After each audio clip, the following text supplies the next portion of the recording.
welcome to this week in the world of wrestling. Ladies and gentlemen, welcome to your Night of Champions 2014 live reactions, baby. Every championship up for grabs here at Night of Champions 2014. What's up, guys? John A. Cable, VocalAggression, alongside my cohort and commentary Ashton for our Night of Champions live reactions. Oh, you gotta love it! Every championship on the line, every championship on the line, every championship on the line. If we were playing a drinking game that involved drinking, even a sip, every time somebody on commentary said that, we would be dead within the hour. Indeed we would be. And it seems like we are going to open up with WWE Tag Team Championship action. You've got to be kidding me! I changed my pick because of you, John! You should never listen to me! Haven't I taught you anything? Oh, Jesus. Well, WWE got me. I really thought they were going to do Orton Jericho first. One, because it was a non-championship match and they didn't want to get that out of the way. And two, they had a peep show segment leading into this show, guys. I thought Jericho would just stay in the ring. Oh, I had this pick too. Dang it. Well, hey, we still have hope because the Usos need to win. Exactly. LOL Usos win. LOL Usos win. I'm telling you that they are coming in with those injuries, though. We'll see how much they get played up throughout the course of this match. They have so much to overcome, John. It's towards the tail end of September, actually. So how long has that made the Usos' reign at this point? Aren't they closing in on 6-month territory? 7 months. Didn't they win the titles? Didn't they win the titles on a random Raw after Elimination Chamber? Or was it before Elimination Chamber? It was before then, wasn't it? I think you're right. I think it was a random Raw after Elimination Chamber. Oh, was it? Was it the Raw after Elimination Chamber? It may have been, yeah. Because that would have been February 24th. Oh, wow. So it's going to be 7 months in 3 days. Wow. If they retain here tonight. Which you and I did predict they would do. We both did, my friend. We both did. Exactly. So I think us and really everybody else. I think the cat's out of the bag. The Usos are an overpowered tag team. So it's not like we have any uniqueness going for us. Spoiler alert! Jeez. Yeah, really. Oh, they have so much to overcome, John. I don't know if they can do... I can't even... That's pretty much the dialogue on most Usos matches these days. You try and think, well, maybe this will be a legitimate struggle, but you can't even look at yourself in the mirror when you say it because you don't even buy that load of bull crap. Pretty much. Pretty much. And here, I love Goldust's face paint for this. The Seahawks beat the Broncos! Oh, wow. Yes! Super Bowl champs do it again. It was a rough game, though. It wasn't nearly as bad as the Super Bowl. If this game would have been the game that they played at the Super Bowl, people would have eaten it up because they went into overtime. It was awesome. Oh, yeah. Would have really had that electric feel. And speaking of electricity and atmosphere, Stardust coming out now.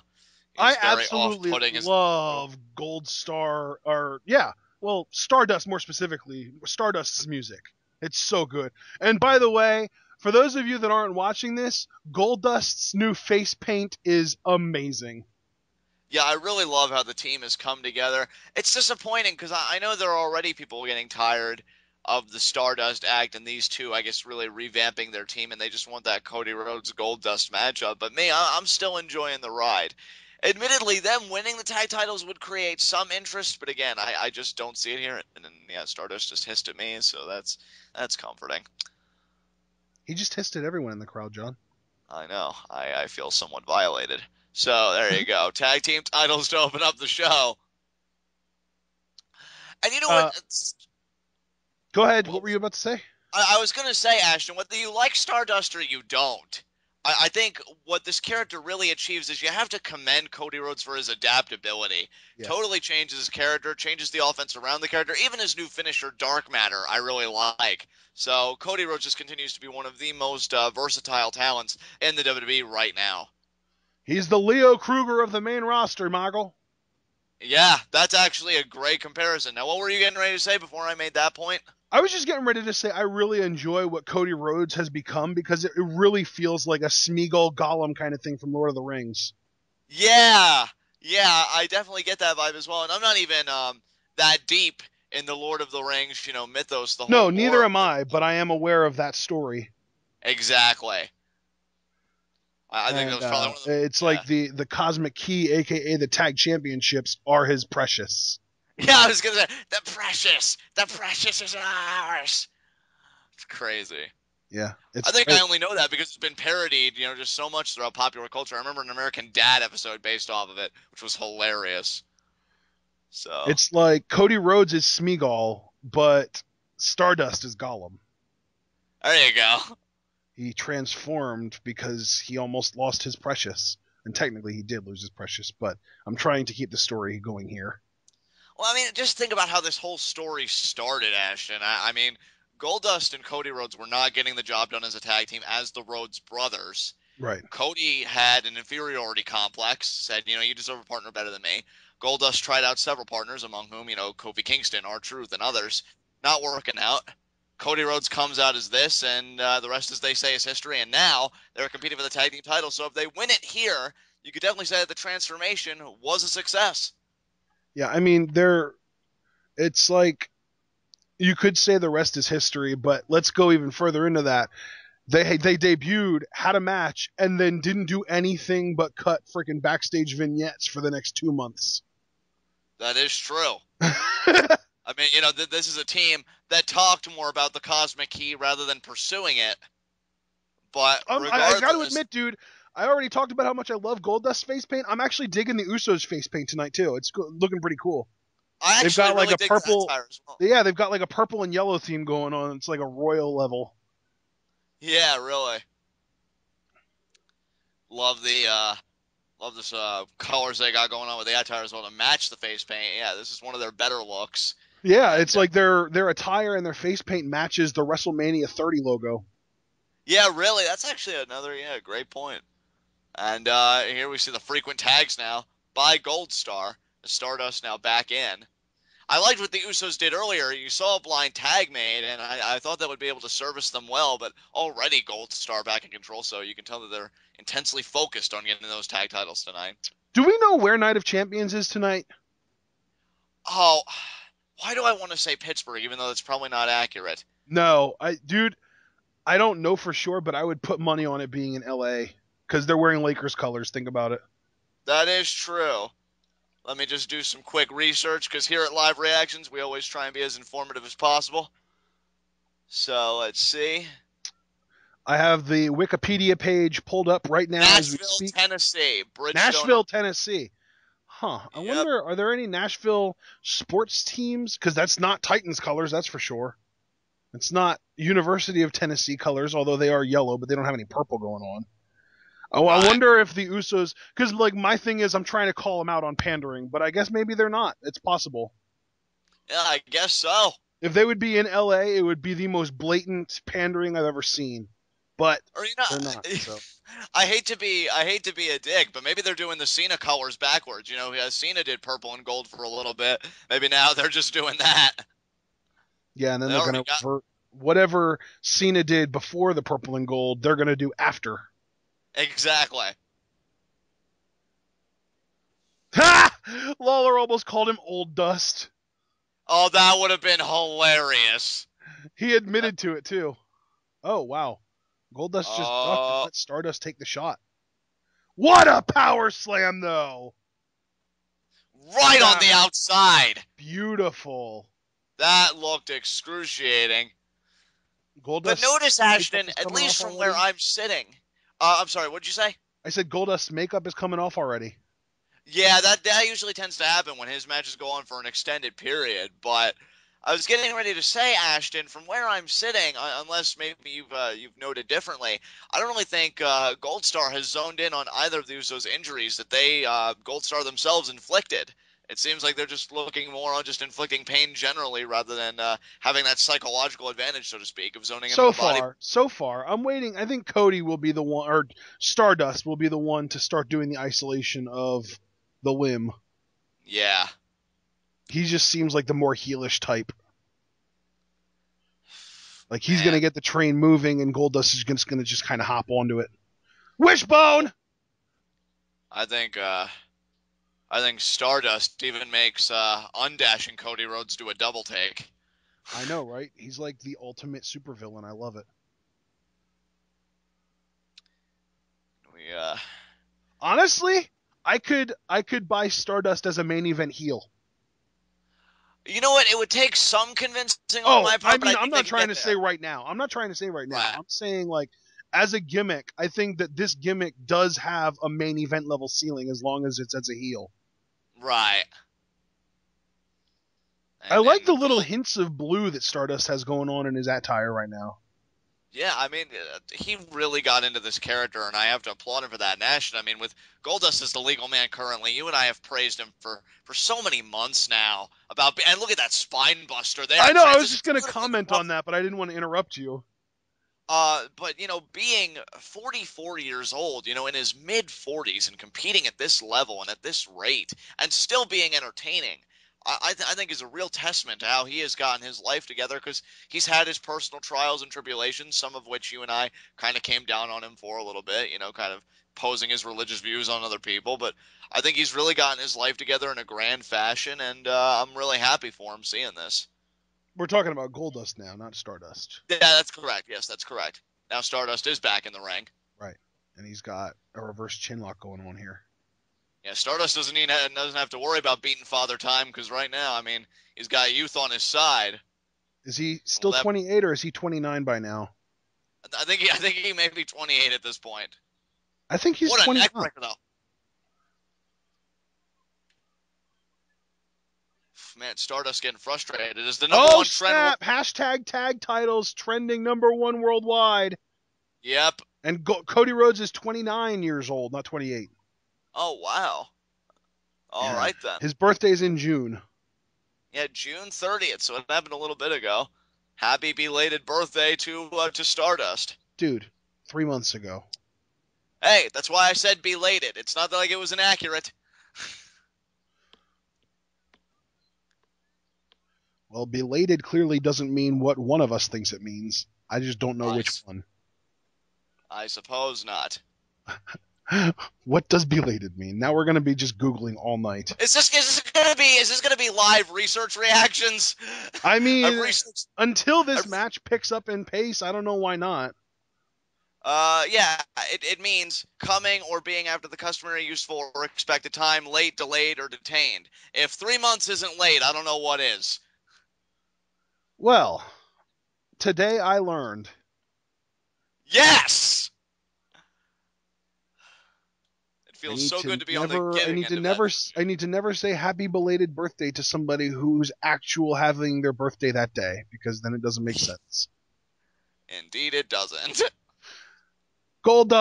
Stardust. See, I keep on confusing these guys. I can't tell whether to refer to the guy in the ring as Goldust, Stardust, or Gold Star, because there's just only... It's not enough words going in right there. Stardust aiding ring post there. Yeah, that guy. I'm going to just start referring to them as Cody and Dustin at one point, I swear. Now, can Jimmy get the hot tag? Are his fingers bleeding? Whose? Jimmy's. And Goldust intercepting. Oh, snap! That is... Oh, wow. Yeah, it looks like he's got some kind of probably a cut in the webbing of his finger there between his pinky and ring finger on his right hand. Oh, wow. That was a really awful tag. But yeah, we're living. Yeah. So which Uso is injured, John? I forget. They don't sell. I thought, yeah, really. I was going to say Jimmy, but now I'm not so sure. Jay just got the hot tag here. Oh, wow. And right in the hamstring there of Stardust. Dang, whichever Uso this is, he's aggressive. Yeah, Vince is proud to love him. Dang, he's trying to be the heel in this match. Yeah, I've seen the Usos kind of do this before against certain opposition. I just heard them say Jay's injured knee, so Jay is injured. Okay. Which one is Jay? I can't tell. They don't He's sell. the one I think currently. Yeah, he's currently working over Stardust. He got the Oh, hot that's tag. Jay. Oh, I thought he had an Yes. injured knee. I thought he did too, but look at how he scales that top rope with ease. Oh, Jay. Stardust. even though we picked the Usos to win, just seeing crap like this, I wouldn't be mad if Gold Star would win. Well, I mean, Stardust is selling his hamstring, and he only had that a few seconds ago. What's the Usos' excuse? Oh, Goldust. Oh, I thought Goldust. That's their excuse. He forgot. Oh. Inverted DDT. Was that Dark Matter? That was not Dark Matter. Cole was an idiot. Okay, thank you. I forget what Dark Matter looks like, so I was confused when Cole called it that. Yeah, I'll remember when he hits it. I promise you. That actually used to annoy me about Jim Ross too. When he used to call the inverted DDT that Christian would do, he used to confuse that with the unprettier. I'm like, no, Jim, it's not. I love you, but it's not. Yeah, like when frickin' was it Cole that used to call Shawn Michaels' move a figure four when it wasn't, obviously? I think it may have been. And now look at Stardust here, Ashton, utilizing the ring. Oh, like slapping him in the face. Well, it's almost like the Usos are wrestling a 3-on-2 handicap match at this point. What? Well, I'm saying he's using the ring as an ally, wrapping up one of the Usos there. Oh. That's not gonna... Oh, one of the Usos... Oh, God, I thought he had him there, dude. I thought he had him. Oh, wow, yeah. No wonder you did. That's as close as you could get without it being a 3 count. See, now, why did Dean Ambrose have to stop using that running senton into the corner, but now Goldust can do it to the outside? Well, Goldust has been doing that for a while now. Seems like I know, but why does Ambrose have to stop but Goldust doesn't? Isn't the whole point that they're trying to save that for Steen? Well, maybe it's just the whole deferring to your veterans sort of thing. Maybe it's more political than we think. Maybe it's that they consider them different moves because one's into the corner and the other one's to the outside. There you go. And could Stardust be hit with the Usos? Oh, we got the knees up! Oh, this could be big! No way! Oh my God! Wow, dude! What? New tag champs. I'm okay with this. Screw the Usos. They're the worst. I have too, but holy crap, Gold Star actually did it. Wow. My mom is watching this at the same time as us, and she's watching it on her phone while we're watching it on the computer, and she is like 5 seconds behind us. So we react, and then she sees what we're reacting to, and she reacts late. It's kind of hilarious, actually. Wow. Oh, but yeah, dude, that's awesome. Gold Star are the champs. Gold Star won! I mean, technically, this is the Rhodes Brothers' second run with the tag titles. They got the Cosmic Key, John. They did. Oh, wow. Goldust is a 3-time tag team champion as long as I've been watching WWE. That's crazy to think about. Isn't Cody also? I think so, yeah. Actually, Cody may be 4-time because he had reigns with Ted. Maybe even more than 4 then. How many reigns? Didn't Cody Rhodes have a reign with Bob Holly? Yeah, a reign with Bob Holly. A reign with Ted. How many reigns did he have with DiBiase? I'm thinking just one reign with Ted, one with Drew, and now 2 with Goldust. Cody Rhodes, I think, is a 5-time tag team champion. That is impressive. Holy crap, 5-time tag team champion. And what, 3-time Intercontinental? I think 2-time Intercontinental champion, but the one reign was ridiculously long. Yeah. Cody Rhodes has quite a career, and only 29. I mean, and look at the Usos' faces. I mean, near 7-month reign finally ended at the hands of these guys. I can't believe it. Wow. That's a great moment, though. It is. I'm happy for these guys. We have our first heel victory of the night. Indeed we do.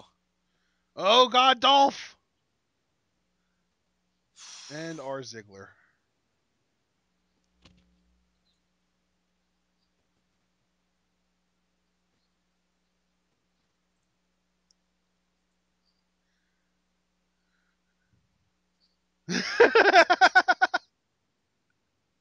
Oh, I love these guys as a tag team. They're awesome. Yeah, they actually do have a nice comical value, don't they? It's almost like the Black Magic and the White Shadow. Yeah, yeah. Do you remember Black Magic and the White Shadow, John? Yeah, John Morrison and R-Truth. I loved that tag team so much. I wanted them to be champions. I liked some of the stuff they did, too. Shame they never got there. The naming segment alone was funny. Yeah. Ba, ba, ba, ba. So Dolph certainly seems confident going into this championship match. He's Dolph Ziggler. What do you expect? That's true. Show off. So great to see him with a title. Oh, man. So are we going to get this match next? Are we going to get Ziggler versus Miz next? Probably. That's the way that Byron Saxton made it sound. Oh. So I'm going to say yes to that. And now, this is where you and I had a bit of a dichotomy because you picked Ziggler to retain. I picked Miz to win. But after that title change just occurred. Dude, United States Championship match is next. Oh, wow. Okay, well, that threw us for a loop. Yeah, we're getting Cesaro Sheamus next. Oh, man. You know what? I don't even care, predictions, this, and that. For this match, if Cesaro won, I would mark. I know, right?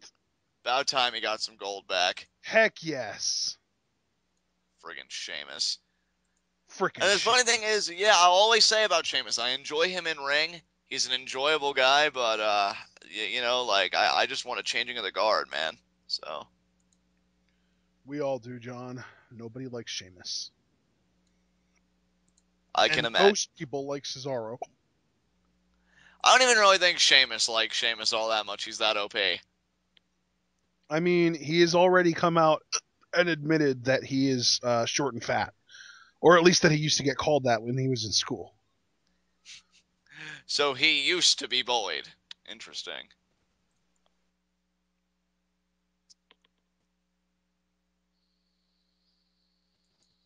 And now, here comes Sheamus. United States title in tow.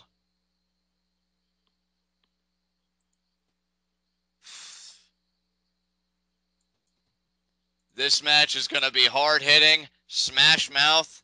I mean, if you're a fan of that brawling style, we got a treat for you because this match will fulfill on every front. Yeah, just as long as Sheamus doesn't try to win with a wrestling move. Gosh.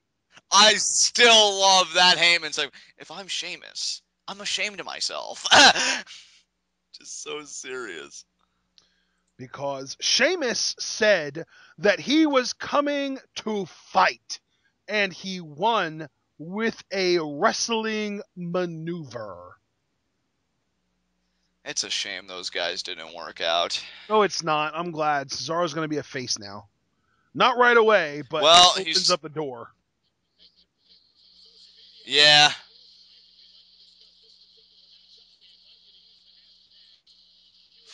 Oh, man. So, we both predicted Sheamus to win this match. Although you were hesitant, you wanted to pick Cesaro. I had to convince you that Sheamus was going to win. And knowing my luck, that probably means that Cesaro's going to win. Well, then we'll be even because I led you astray with Jericho earlier, so. Yeah, you did. And I forgive you. Nice go by from Sheamus into the headlock there. I'm glad you forgive me. I'm glad we could work that out. I forgive, but I will never forget. Well, there you go. Sheamus has quite the beard Cesaro going on right now, dude. Right. Yeah, he does.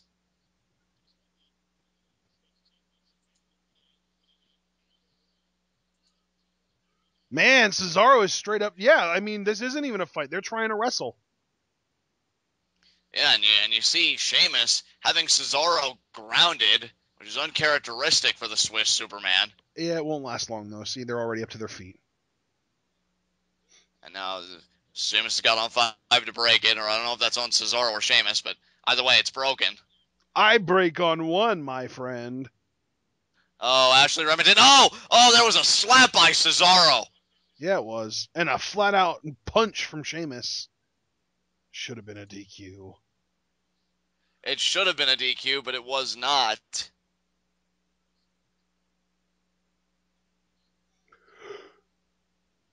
Yeah, Sheamus has quite the temper. Look at how red his hair is. He's Irish. I bet you don't realize just how hot-headed he is. God, Cole. Stereotypes for the loss. I know, right? It's so awful. Normally, JBL annoys me, but Cole's getting on my nerves tonight. First, the wrong dark matter got called. Now he's just drilling it into our heads that Sheamus is hot-headed. We get it. You're generic. Indeed, and these guys, now the physicality is really beginning to show itself in this match as Sheamus is taking firm control here of the situation. But again, for the most part, they're using wrestling on each other. They're not punching.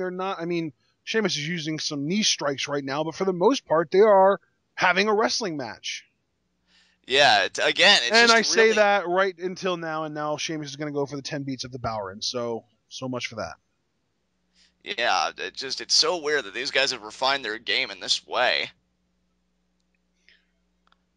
Oh man, Cesaro going to the middle rope? What is he going to do? Double sledge. Probably some.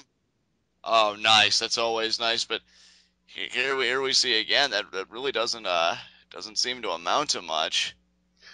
Let's not allow ourselves to forget, before Sheamus won the World Heavyweight title on SmackDown, they really had him to the point that he was kicking out at 1 on most offensive maneuvers.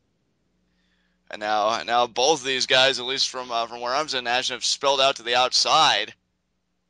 And now they're fighting on the outside here. There's a shot there by Cesaro. Now it's getting into a brawl. Now it's disintegrating into a brawl. But again, Sheamus retaking control on the apron here. Could he slingshot? No, Cesaro tries to counter him, but there Sheamus had it scouted. And there it is. There's the shoulder block over the ropes. And Cesaro kicking out. What's the name of that move again? What do they call that? I'm not sure what they call it. Oh crap, what is that? They used to have a name for it. They used to call it something every time he did it. I think it was the battering ram. Oh yeah, that's what it is, the battering ram. And there was the first uppercut of the match from Cesaro. Holy crap, there it is. Hopefully the first of many, my friend. And that's going to be a tide turner. That is going to be a difference maker, at least for Cesaro for the moment. You think so? Definitely. Those uppercuts, man, you see them, you feel the impact. And Sheamus, yeah, he certainly felt it. As we look at it again, bam, right on point. That was a beautiful uppercut. Best in the business. But then again, who's his competition? The only people I can really think of are Randy Orton. And I've seen Daniel Bryan do uppercuts at times, but, nobody compares to Cesaro.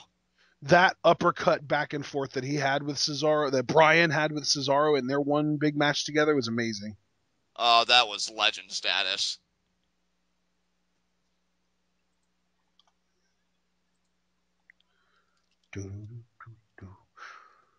Cesaro has control of the match now, my friend.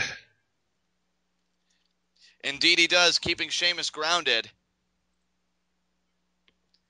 And see, that's the thing. When you're dealing with guys like Sheamus and Cesaro who are so similar in so many ways, when you're able to keep them off that vertical base, it's such a huge advantage. Yeah. But again, not able to maintain it for long. These are guys that even if they try and fight outside of their comfort zone, try and be more technically based, try and be more mat based, I guarantee you it won't last long because these guys, they're just all about that fight. And as you see Cesaro again, trying to be a bit more wrestling oriented, going for that sleeper hold, trying to cut off Sheamus' air supply, hearkening back to his days with Paul Heyman. If he can't breathe, he can't fight.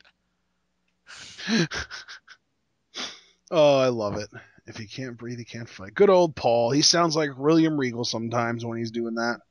He really does. But see, again, Sheamus fighting back. But telling you, the one thing you got to say about Cesaro, but now Sheamus turning the tide on him, but Cesaro with the freakish strength with the back suplex. What power by Cesaro, dude. Dude, I think you just coughed at the exact same time as Cesaro. That was weird. That was weird. But I was getting ready to say before Cesaro illustrated his power offense that I commend Cesaro for sticking to his game plan this way, of trying to really cut Sheamus off at the pass. And now what's going to happen here? And there's the sledge by Sheamus. Yeah, it looks like Sheamus is going to get the upper hand here, dude. Oh, wow, never mind Cesaro with the lariat. Oh, what a lariat it was. That was a decapitation if I ever saw it, too. And Sheamus Oh, and even Cesaro arguing with the referee now. Yes, Cesaro, that was too. Or Zwei, or Dos, depending on what language you want to hear. I don't know, dude. I kind of feel like Cesaro is roping Sheamus in because he knows that he may or may not be able to beat Sheamus in a fight, but he knows he can beat Sheamus in a wrestling match. And he's forcing Sheamus to have a wrestling match with him, and I love it. But these two now trying to keep pace with each other. You saw Sheamus. Oh, the double backbreaker. Double Irish curse. Oh, wow. I guess two backbreakers for two uppercuts. These guys are all about that equivalency. I know. I'm telling you, dude. Sheamus is trying to keep up with Cesaro. And Cesaro just keeps on going along with it and trying to keep Sheamus in the mindset that Sheamus feels like he needs to keep up with Cesaro in the wrestling game. Because if Sheamus realizes that he has control of the match and he can go where he wants with it, it'll be a disadvantage for Cesaro. Yeah, indeed. So it's almost like a 10 beats to the Bower, and here it is. This is what I'm saying, man. This is the disadvantage for Cesaro. But he stopped him. He grabbed the arm. Have you ever seen this before, John? Oh, wow. What a counter. No, that's the first time I've seen the 10 beats of the Bower encountered this way. What a shot. And then a boot to the face. We knew this match was going to be great. I'm still impressed, despite the fact that my expectations were high. That was such an innovative counter, but now they're going to the top rope. And God. Sheamus there with the uppercut, it seemed like. And what again there. Is Sheamus doing? What the heck? I was going to say, could it be the high cross? Really weird.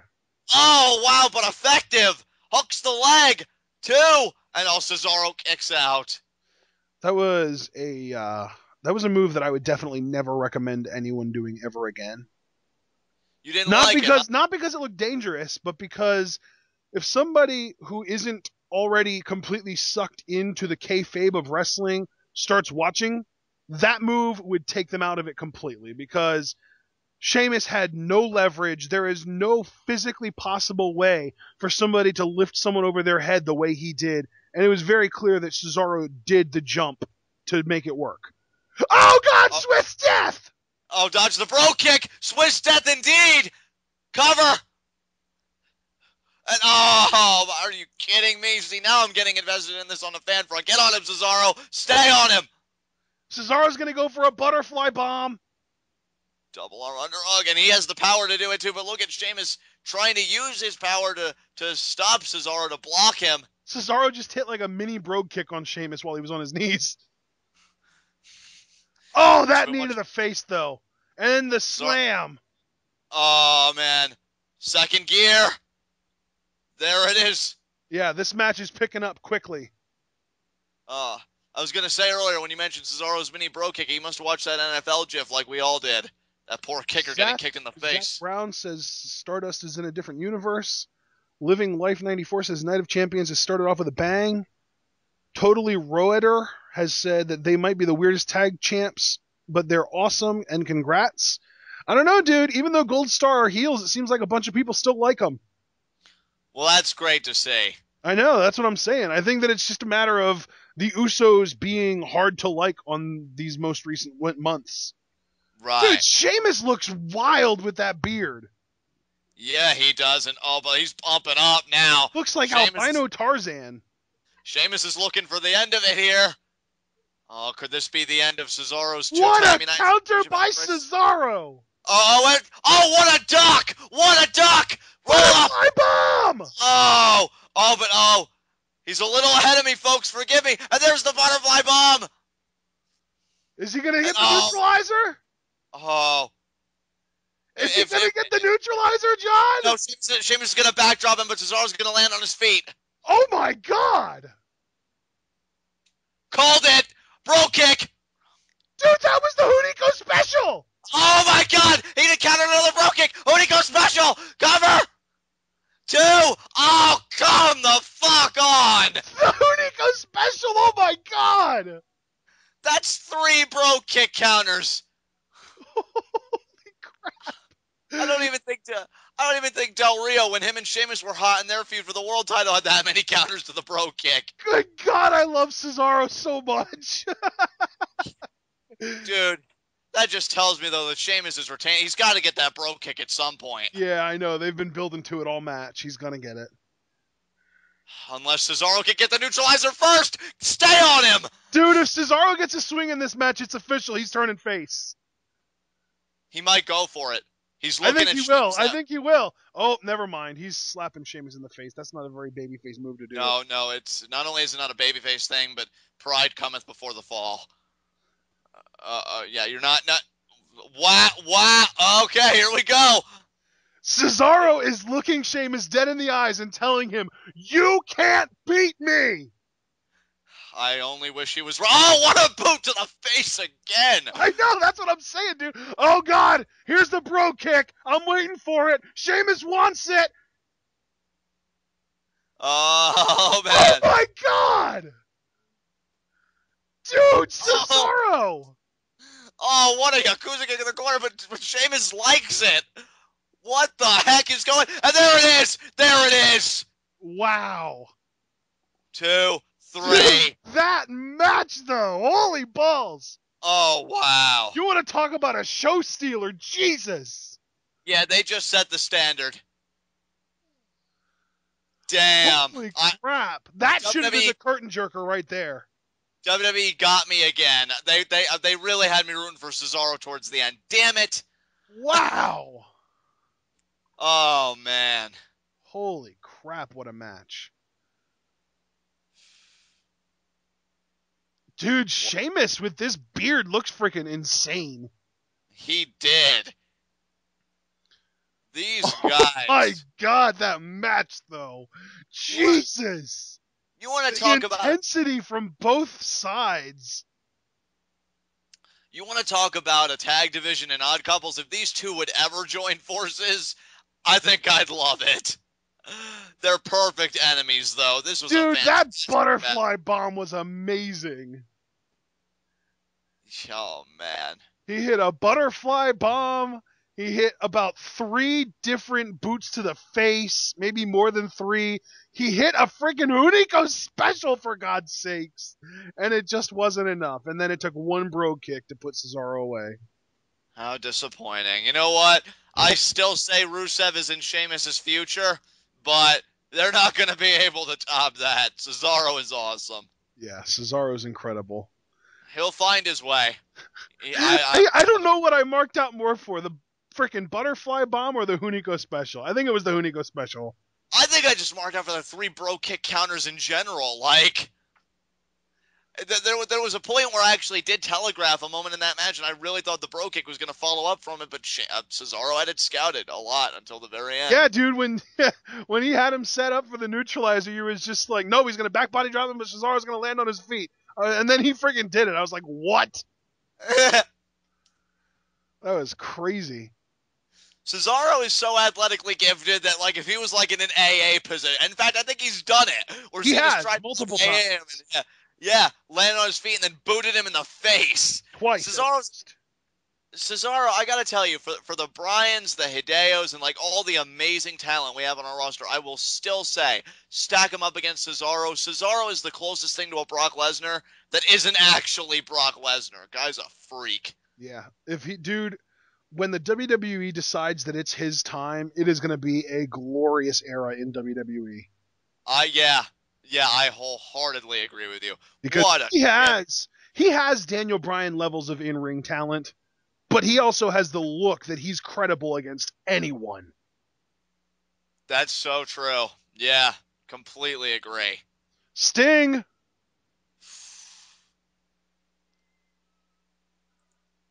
Sting, yeah. he too has been talking about this next generation stuff going on. Yeah, the 922 thing. It's just gonna be for the freaking video game. I know. I wish people wouldn't get so overhyped about it because they're just said to be disappointed.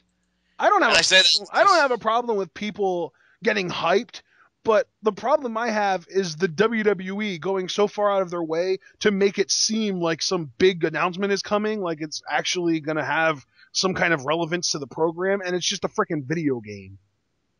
Right, exactly. Mark Henry and Big Show confrontation, please. Oh, man. Mark Henry's going to disappoint you so hard, Show.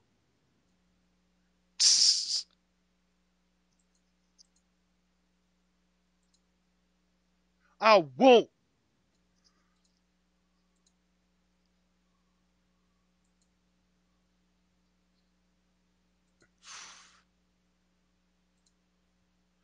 I thought there were more. Oh, they're still playing up the 318 million Americans. Oh, man. I want to give a special shout out to James. I cannot wait for his post-match rant when Mark Henry fails America. It's going to be amazing. Oh, man. Aw, Show got Mark Henry a present. Aw, bestiest friends for Everest. It's a new singlet that has American stuff on it. Oh, wow.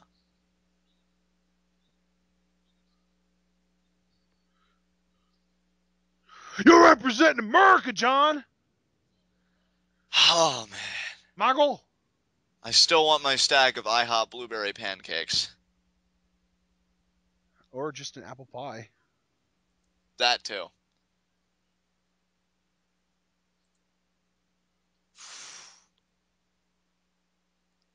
Wow. Big Show must have been studying the footage of every sports movie ever made very closely. Yeah, I mean... there's Mark. That's what I do! Excellent. He totally took a page out of Al Pacino's playbook from Any Given Sunday. A musical performance. Florida Georgia line, really? Really, John? Why would you let this happen? Me? The hell are you talking about? I didn't do this. It's your fault. Wow. Ugh. How much do you want to bet that they're going to be interrupted by Slater Gator, and that's when we get our Adam Rose Peter Cottontail matchup? I mean, the one dude literally just looks like Heath Slater. It's an inevitability at this point. I thought that this would lead into, because they're like country music, and country music is like all America. I thought that this would lead into the Mark Henry Rusev thing, but I guess not. You got a point there. Why is country music on this program? I watch wrestling. Oh, they're gonna be. Oh my God, they're gonna join these guys. What? Oh, commentary. That sounds painful. They're shilling, John. They're shilling. I don't think I'm friends with this. No, I'm definitely not. Yeah, exactly. Well, John, this worked out pretty well. My stream just paused for like 3 or 4 seconds, so we might be lined up again now. Hooray! Tribute to the troops. Yeah, I just heard that. I think you're just like a second ahead of me, but you know what? I'll take it because that's really not that bad. Guess what? I just had another brief pause, so you never know.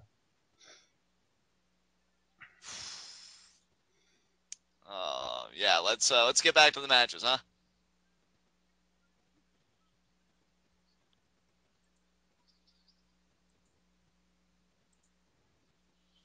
Intercontinental title match.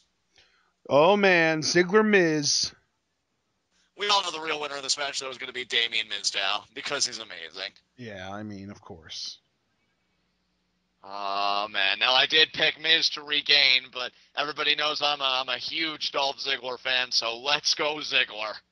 Let's go Ziggler. Miz does suck. I don't know, John.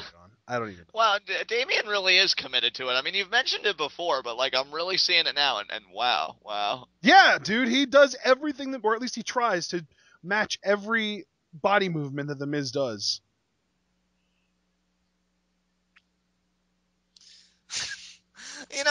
This may be one of the more out there storylines that WWE has done, but I'd be lying if I said I wasn't entertained by it. I know, right? Between Miz Down and R. Ziggler, yeah, it's crazy. Miz is wearing a futuristic wedding dress. Ah, he's so right. That's what it looks like. Oh, frickin' Twitter. Frickin' Twitter, John. Frickin' Twitter. Social media is a poison. No, it isn't. We both use it. I got that in there. Stodge, no, it isn't. Well, I mean, maybe if we didn't both use it, we would be less hypocritical for saying that it's a poison, but at this point, we're pretty hypocritical. Yeah, no doubt. Ziggler! Here we go, baby. With that Intercontinental title in tow. Absolutely. I didn't think R-Truth would be accompanying Ziggler for this match, so it does kind of add an interesting element. Yeah, I wonder if Ziggler, he's R Ziggler now, so I guess I could still call him Ziggler, but I'm going to stick with his real name. I wonder if Truth or Sandow are going to have any impact on the outcome of this match. It'll probably be in the final few minutes. It'll probably be Calamity where Mizdow tries to get involved. R. Ziggler makes the save, and then Ziggler has the successful defense. Ziggler, please. What a great sign.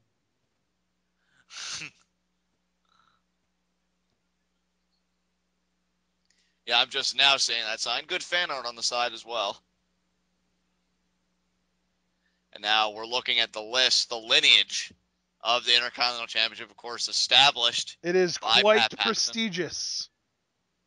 Even with the rough periods it's gone through, I mean, you look at the names that have held it, and Dolph fits in line with so many of the names that have been showcased here. I mean, you hear Arn Anderson say that he thinks Dolph is one of the best talents in the locker room, and just so many people have been so praiseworthy of Dolph. In fact, fun fact, when Dolph was first pursuing the Intercontinental Championship, when Rey Mysterio was champion at the time, back in 2009, I wish to say, WWE Magazine came out, and apparently the locker room voted Ziggler as most deserving to win a championship at the time. So even then, there was something about Ziggler that set him apart from his peers, and he's Intercontinental Champion here tonight. I think this is his second reign as Intercontinental Champion.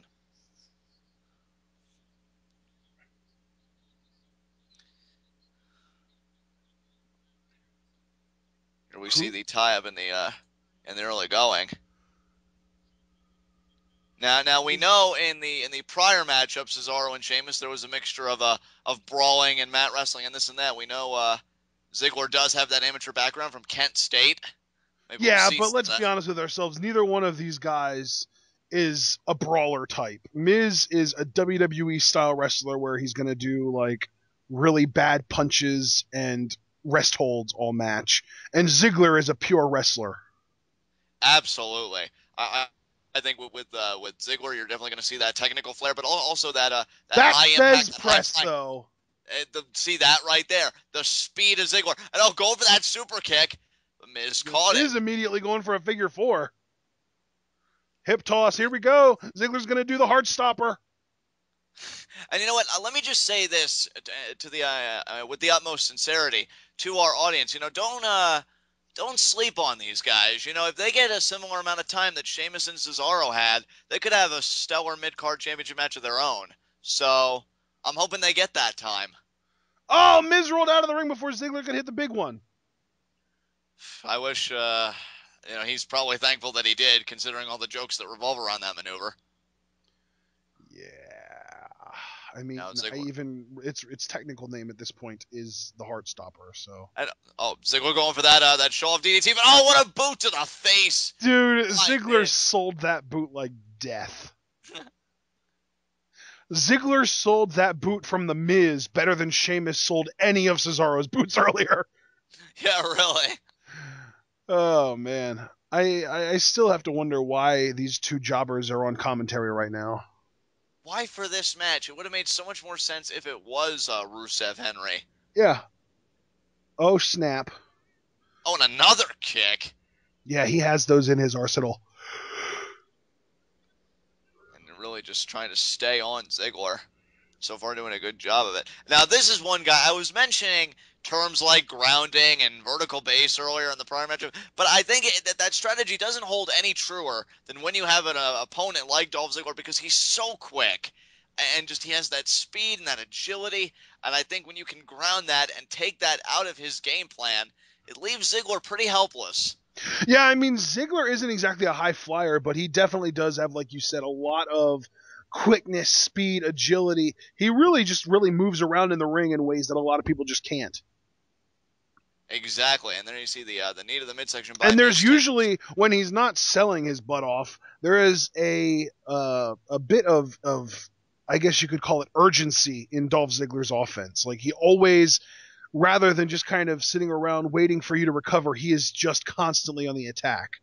Absolutely, yeah. When Ziggler smells blood, he is relentless because he knows he has to be. And an interesting note here when we look at this match, Ash, I mean, the last time these guys were in the ring together for the Intercontinental Championship was an episode of Monday Night Raw. Ziggler got the count-out loss, did a super kick to The Miz, but he fell off the apron. And Miz recovered before Ziggler did, and his leg was being worked on all match. Of course, the title does not change hand by counter or disqualification. But notice no measures have been taken here tonight, to prevent that from happening again, which I find interesting. I mean, Can we just take a moment to acknowledge the fact that The Miz is literally dancing circles around the Ziggler right now? Yeah, that's crazy. And posing with his moneymaker at the same time. It's pretty ridiculous. But yeah, no safeguards in place to avoid that kind of finish again. So Ziggler does have his champion's advantage, but we know Ziggler, the type of champion he is, will not take advantage of that if he can help it. What a lariat out of the corner. Oh, yeah, indeed. Took the words right out of my mouth. This could be Ziggler's opening, dude. Well, it might be Ziggler's opening, but he is also trying to recover. So it wouldn't be super surprising to me if this was one of the instances where the guy that took the move is on his feet before the guy that delivered it. And I think you might be right about that, Ziggler. I am right. Ha-ha! And yeah, there you go. And Dolph is back, though. Dolph has more momentum than The Miz. He just threw two beautiful clotheslines, a springboard attack in the corner, and a neck breaker. And there is that agility. And yes, there is the neck breaker. And Ziggler, welcome to second gear Dolph, because he is in the zone right now. Oh, he was going for a famouser, but he got caught in powerbomb position. What's Miz going to do? Nothing. Sunset flip. Oh, Ziggler got it. 2. And kick out by The Miz. And clothesline over the... And both guys are down. Ziggler clearly has the momentum, though, right now. But Ziggler is in enemy territory, Ashton. I mean, is there really any territory at this point? Well, I mean, Mizdow didn't do anything, so I guess not. Yeah. And plus, if Mizdow does anything, he's screwing The Miz over, because that would give... unless the ref doesn't see it like that. And just like that. Uh-oh, our Ziggler is showing up. He's angry. He was distracted, though, checking on Dolph. Now look at this. Now they're going at it. Damien Sandow looks credible again. He just took out the Intercontinental Champion and his lackey without breaking a sweat. That was even better than the original. I know. Miz is writhing in pain in the middle of the ring, and Sandow's just like, okay, I'm going to take care of business. But now he's messing with the Florida-Georgia line, and I'm guessing the WWE is going to let the Florida-Georgia line look stronger than the Ziggler brothers. Oh, my goodness. Yep. Wow. Okay, there we go. Let Truth get in there. Good stuff. Chase him to the back. Get them out of here. Now it gets down back to a one-on-one affair. Interesting. I mean, they did play a part in the matchup, like we said, Ashton, but I thought it was going to be closer to the finish, and they were actually going to be involved in the finish, but I guess not. What a super kick! And we got it. It's not going to be all, though. 1, 2. And no, it's not. Wow. He kicked out. Let's remember, folks, I did pick Miz to regain the Intercontinental Championship. What a hiccup that was for Ziggler. So close, but this match is still going. Hey, the Florida-Georgia line ended up being helpful in this match. Imagine that. Yeah, crazy. And they resumed. Oh, skull crushing! No. Reversal. Oh, he's going for the figure four. He's going for the figure four. He's got it locked in. Oh, look at this sequence. And he does. He does have it locked in. Ziggler, you cannot tap. Yeah, that really wouldn't do me many favors in the long run either. I did say Miz would pin Ziggler, not make him submit. He's not going to tap. I think he's going to reverse the pressure. Ziggler's in the center of the ring. Oh, he kicked out. He kicked out. He kicked out. Oh, wow. This is insane. This is incredible. Utter insanity. Dude, every single match has been awesome. We're 3 for 3, baby. Wow. Ziggler got to the ropes. He got to the ropes. Break it up, Miz. Break it up. Yeah, he did. He did get to the ropes. But how much damage has been done? I don't know. Ziggler says, Ziggler kicking Miz off there. Famous, sir. He got it, sir.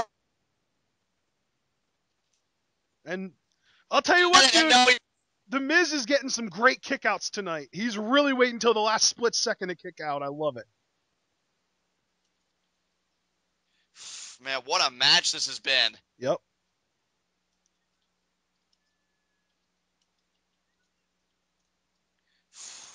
It's been crazy, man. It's been crazy. Oh, Miz now. Oh, but look at this. He got it. Oh, my God, he won. Wow, dude.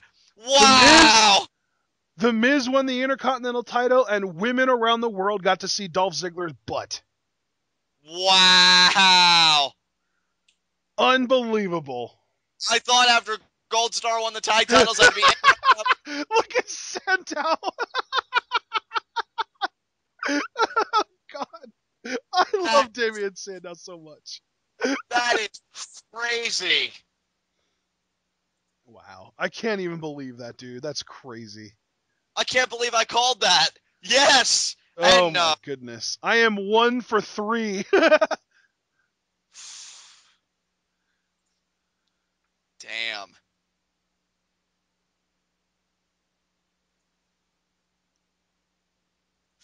Ziggler, like I said in previous predictions, if there was one reason amongst the million that I gave as to why Miz would win, I think it's that WWE just loves seeing Ziggler struggle in a kayfabe sense as a babyface. Tag title, U.S. title, and that. That's crazy. Mizdow came back, and here you see clearly the tights, and there it is. The Miz showed the world Dolph's full moon.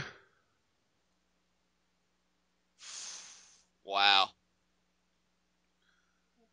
Well, dude, you called it. They're definitely playing up the Dolph Ziggler heartbreak angle. Yeah, that's a shame. Because, I mean, again, guys, it's great to be right and do the Puitoff contest that we do, because Puitoff's an amazing wrestling group. But as a wrestling fan, first and foremost, I love Dolph, and just, it would have been nice to see him have a little run. You got to wonder what Bad News Barrett is thinking sitting at home back in England watching this. How great would it be if his music hit right now, though? That would be awesome. I love you, Damien Sandow, so much. Oh, my God. He's doing everything. You know what? If they really wanted to be like awesome about this, give him a fake championship. Yeah, I was just about to say replica Intercontinental title. Oh, they're talking about Reigns right now.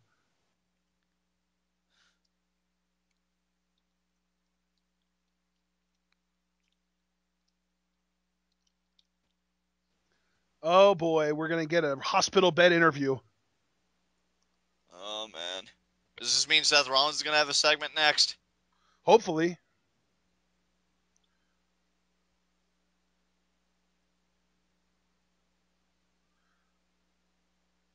Well, at least the surgery went well. That's all I can say. Absolutely. That's always a top priority for any talent that gets injured or gets sidelined for any reason. Yeah. Because, I mean, we can talk about how this might be better for Roman Reigns' career in the long run all we want, but at the end of the day, we just have to be happy that he's healthy. Absolutely. That this wasn't a long-term thing. It was just an acute problem that got solved relatively quickly. Yeah, absolutely. Because I mean, the breakdown of the body. I mean, that's no joke in any regard, and I'm just glad that he's okay. And yeah, Seth Rollins segment. So Here we go. Here comes the boasting.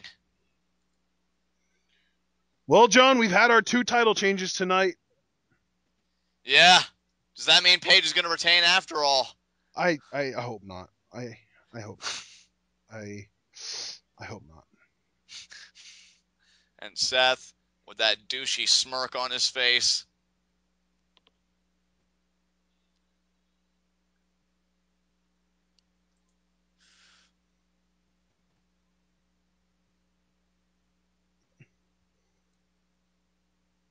You gotta wonder, is Seth gonna have the night off, or is Dean Ambrose gonna emerge somewhere in this segment, Ashton? Oh, that's so hard though. Like, because I want Ambrose. I like we had this conversation last night. I want for Ambrose to be the last thing that anyone sees tonight, but realistically, I don't think it's going to happen, and therefore I would just be happy to have him return at all tonight. Right. Although then again, alternatively, maybe we could have him be the last thing that we see tomorrow night, and that might be even better. I would honestly, now that I think about it, I think I might prefer him being the last thing that we see tomorrow night than being anything but the last thing we see tonight. Right. You know what I mean? Yeah, I can feel you on that. That's Can you feel me, dog? Yeah. Either that or the fantasy booking that I came up with, because that would just be so insane for these two. Yeah, it would. What does Rollins have to say for himself? I sold out. Are they? Yeah, no, I bought in. Are they going to blame him for the Reigns injury? Yeah, they're definitely going to do it, dude.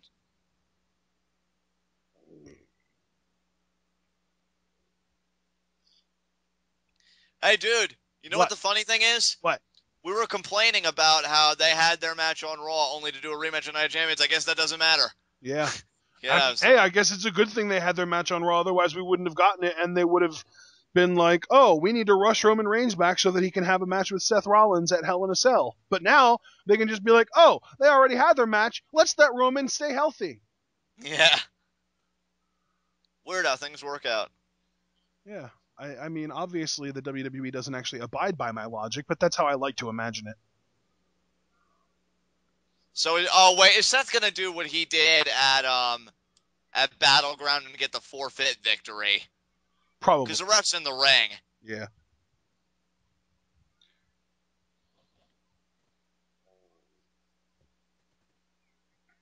The interest of fairness? Really? You're inventing words now, Rollins?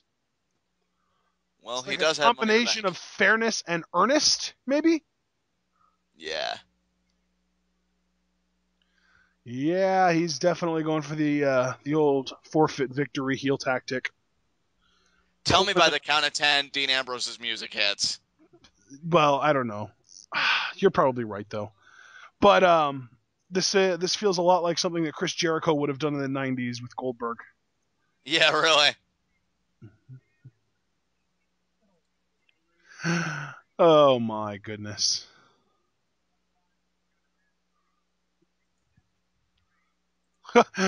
Wow, Jerry, thank you so much for your insight.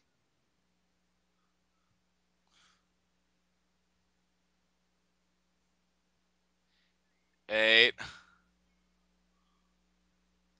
9. 10. Seth wins, everyone! Seth wins! Everybody, what a clinic! Look at the winner in the ring! He's a winner! Look, everyone! It's Seth! Oh, God! I think you might have just torn a vocal cord. Yeah, I did. I'll never speak properly again. I'm waiting for it.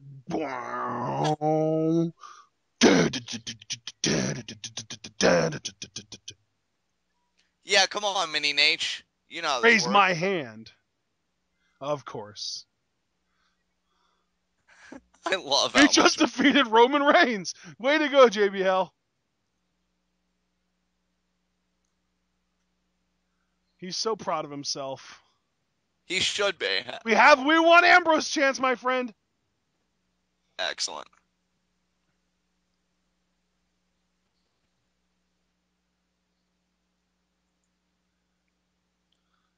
I actually kind of did want to see him compete tonight, so he's not even really lying at this point. What was that, bro? I said I did actually want to see him compete tonight, so he's not even really lying on that. Yeah. Oh man. So now what? Are we just gonna go the Triple H 20-minute promo route right now, or what? Are we gonna actually let something happen? Mate, what? I don't know. He said he's an opportunist. Is he gonna put his Money in the Bank briefcase on the line? Oh, I hope Ambrose comes out under a mask. That would be amazing.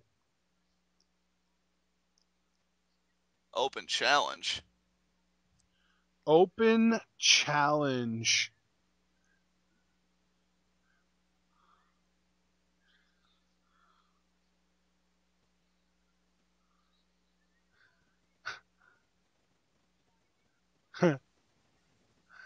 I wonder if you know what would be brilliant?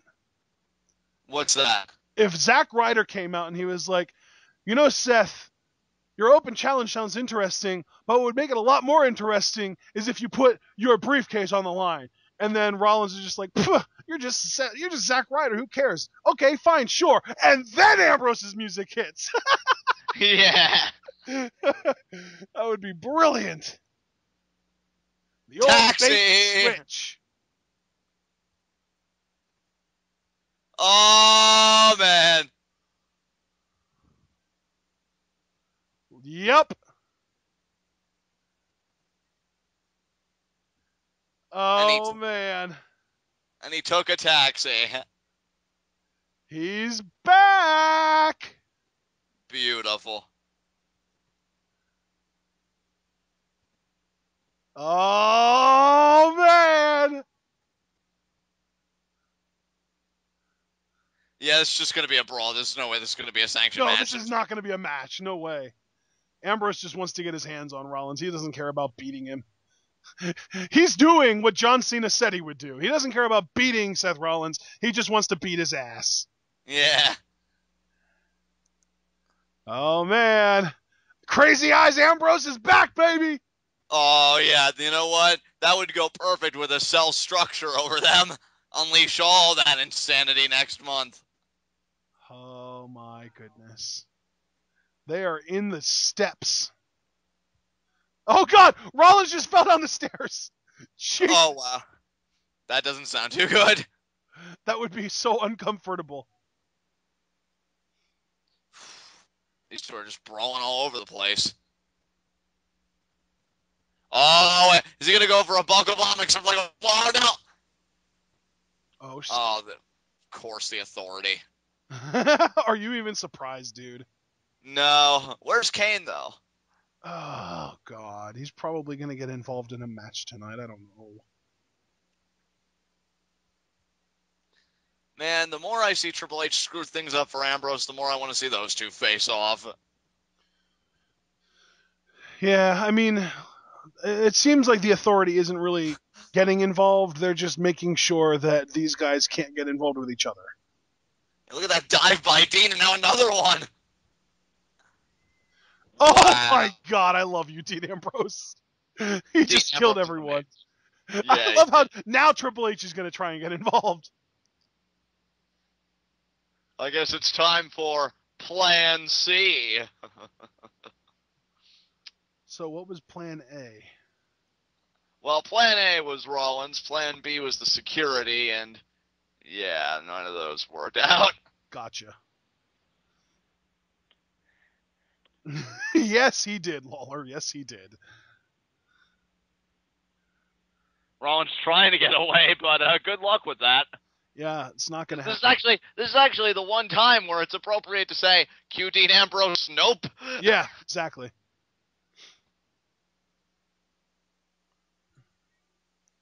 Ambrose is having none of this. Oh, my goodness. Oh, we have chairs. We have chairs. Welcome back. Welcome back. Welcome back. Welcome back. Come on, crowd. You should be better than this. And Jamie Noble and Joey Mercury. Is Finley there, too? Yeah, I don't think so. No, I don't see Finley either. Wait a minute. This is corruption at work. They're bounding his hands together. Oh, so Joey Mercury and Jamie Noble are heels? Yeah, I guess so. Wow. I'm disappointed. I liked them. I wanted to like them. I think we all did, my friend. I think we all did. They're not giving me an opportunity to like them though. But here's the thing, though. They're still taking. Or are they? Okay, yeah. They're taking Dean Ambrose out. They're not setting him up for Rollins. So I guess they're really still just doing their job. Yeah. I love you, Dean Ambrose. This is great. That face. That's a grown man getting carried out by 5 other grown men. It would have been That's great if gotta just be a meme. Definitely. With like a caption or something like, and I just did that for $9.99.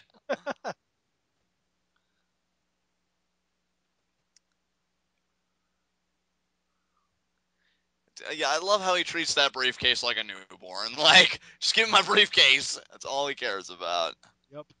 I want him to lose it so badly. So does everyone. Nobody buys Seth Rollins as a potential WWE World Heavyweight Champion. Nobody! Yeah, we heard you, Stephanie. Calm down. What did she say? Oh. She said, I guess, yeah, future champion or something right here. Just really emphasizing her point. I see how it is. What's up with that mom dress? Yeah, I know. It looks so awful on her. Oh, God. Oh, God, I hate Diet Mountain Dew so much now. Do you? Do you hate Diet Mountain Dew? I was apathetic towards it, and then this pay-per-view happened. And now I hate it. Maybe you can work out your issues, Dr. Shelby style. Yeah, because Dr. Shelby worked out so well for Kane. Hey! Kane is doing a lot better than he ever has. Oh, Renee! Oh, yeah. Back to the panel. Yeah, kickoff was forever and a day ago, Renee. Why are we going back to this panel? Hall of Famer Booker T. Is Big Show back on the panel? I'm going to say yes. Yep. Yep, he's their special guest. Here we go. So what are they going to talk about now? Maybe Rusev Henry finally? Oh, Jesus. They're just getting all of the championship matches out of the way so that the irrelevant matches can happen, and then the Divas match, and then the main event. Oh, yeah, I forgot Chris Jericho and Orton is yet to happen either. Yeah, it's, yeah. Yeah.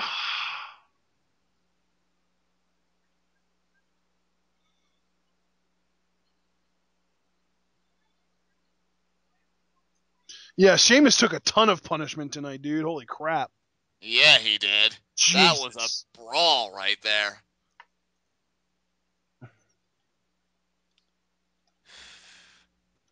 Big Show tried firing Mark Henry up earlier. We'll see if it works later tonight. Of course it didn't work. That singlet was pretty beast looking, though. Oh, God, it's going to be too small, and he's going to come out, and it's going to rip, and then he's going to show everybody parts that he doesn't want to show, and then we're going to be embarrassed, and it's going to be a disaster. Your imagination's pulling a Hulkamania, because it's running wild, brother. Senior Joe, numbers don't lie, and they spell disaster for you at Night of Champions. Okay. Yep, Mark Henry, here we go. Oh, wow. And they even have, like, the American flag as the Minitron. Really? Of course they do. Somebody gonna get their wig split. Literally, the post-James rant is the only thing I'm looking forward to about this match. The post-James rant? What? Yeah, he never forgave Swagger after he failed America. So, well, I'm looking for him to do the same with Henry. I feel bad for Mark Henry, then, because he's going to do the same thing.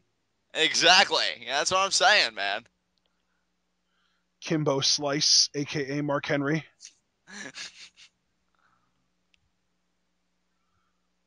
I don't know. Would you compare him more to Kimbo Slice or I don't remember the other guy's name that looks like that. Never mind. Let's just stick with Kimbo Slice. Oh, no, Rick Ross. I don't know what Rick Ross looks like, but yeah, I definitely got that Kimbo Slice vibe from Mark when he shaved the head and had the beard going on.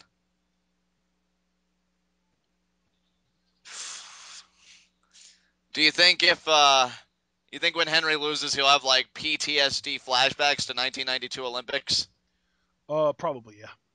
Yeah, when he lost to the Russians. Yeah. Oh, and Lillian's gonna sing. Wow, this is just the cherry on top of the sundae. Are you freaking kidding me right now? So now who's gonna sing the Russian national anthem? I want equality. Equality doesn't exist. Equality is an illusion. This is why egalitarianism can never work, even though I want it to. Do you realize how many people watching in Britain, Japan, all those countries probably just do not give a single shit I know, right now? right? Like, does the WWE realize how massive their global audience is? How small of a percentage of their audience is American? I mean, even if their percentage of American fans is 50%, which honestly I think it's quite a bit lower than that, that's still, you're literally just completely not giving a crap about half your audience.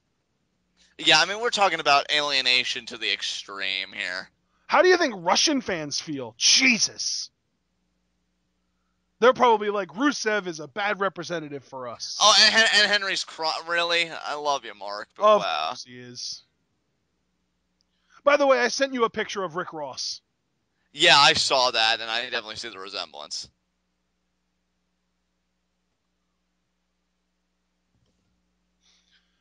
Come on, Lillian. Stop showing off. Jesus. Mark Henry's a big softy. She's like that kid in Glee Club that just goes for all those grooves and everything, even when they really don't need to. Mark, you're supposed to be the one doing the heartbreaking, but tonight I'm looking forward to seeing yours get broken. I can't believe we've turned on Mark Henry. I hate this angle. He turned on us. Lillian Garcia, you're not a rock star. Stop it. Told you, dude. Kid from Glee Club. She really is. And they ate it up. Yeah, enjoy your meow mix. Of course. Dude, it's Tennessee. What do you expect? That's like saying you're shocked that somebody from Alabama is freaking patriotic. Speak truth to this disgusting power, Lana. Rusev Putria. Rusev Machka. Do you know what that means? No, I do not actually. It means Rusev crush, Rusev squash, and I agree. Nice.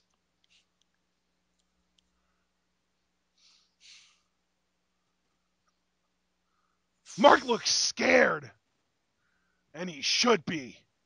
If Mark Henry submits to Rusev, what imagery that'll be, seeing the world's strongest man tap out to the accolade. It's going to be glorious, dude. It's going to be glorious. Unless they pull what they did with Rusev and Swagger a couple months back, and we utilize the count-out feature or whatever, but I actually do see this ending decisively in the middle of the ring, one way or the other. The thing with Swagger is they were trying to build him up as the underdog. Mark Henry tapping out is going to be a huge deal for Rusev, and it's going to be just what he needs to look credible against John Cena when they build him up for that. Right. Know what I mean? Definitely. Yeah. Put away that gold star. Mark doesn't need to get his hands on it.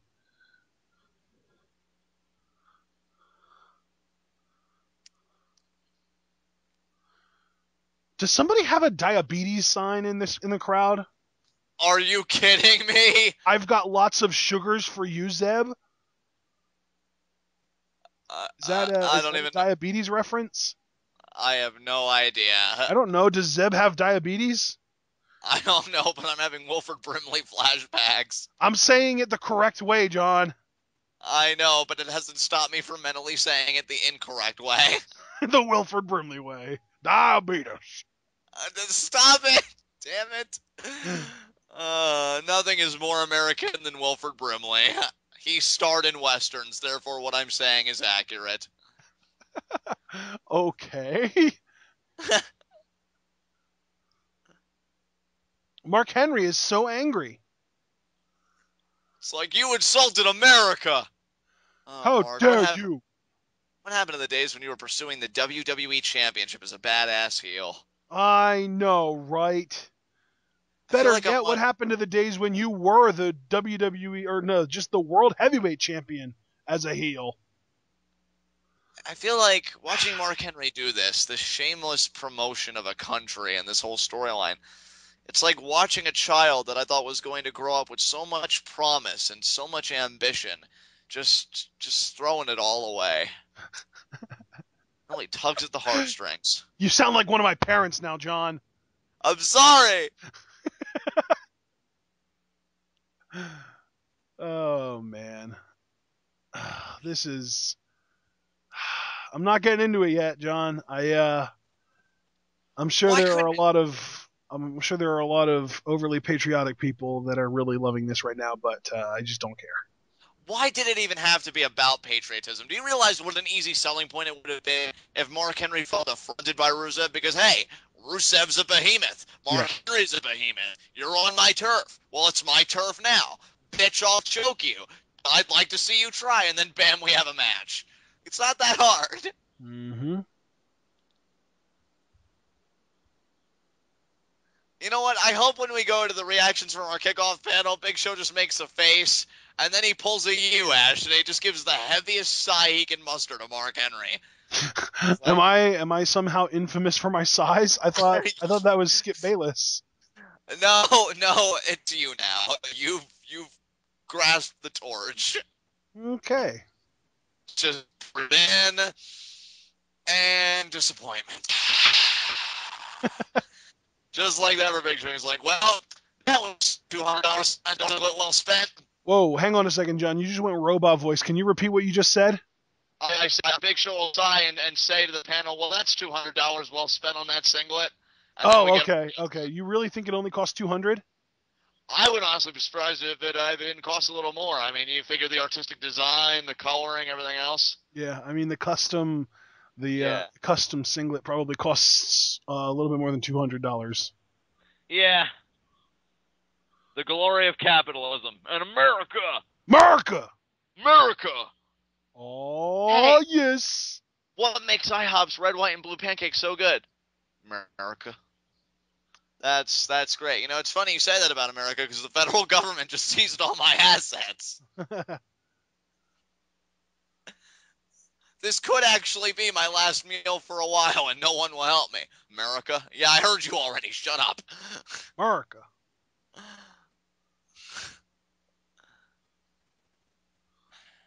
I love, too, how Mark Henry was doing the heel tactics. He was the one not letting Rusev get into the ring and throwing Rusev to the outside, but Rusev takes advantage of a situation and they paint it as him being the bad guy because he used the steel steps.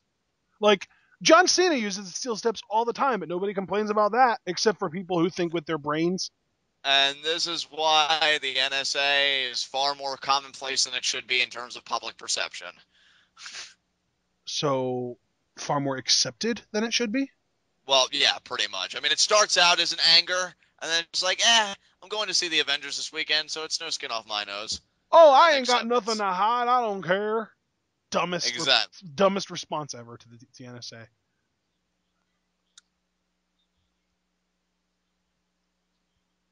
You are looking ravishing tonight, Lana. I mean, truly that is literally in her name, so yeah. I was just going to say living up to the monikers. Yeah.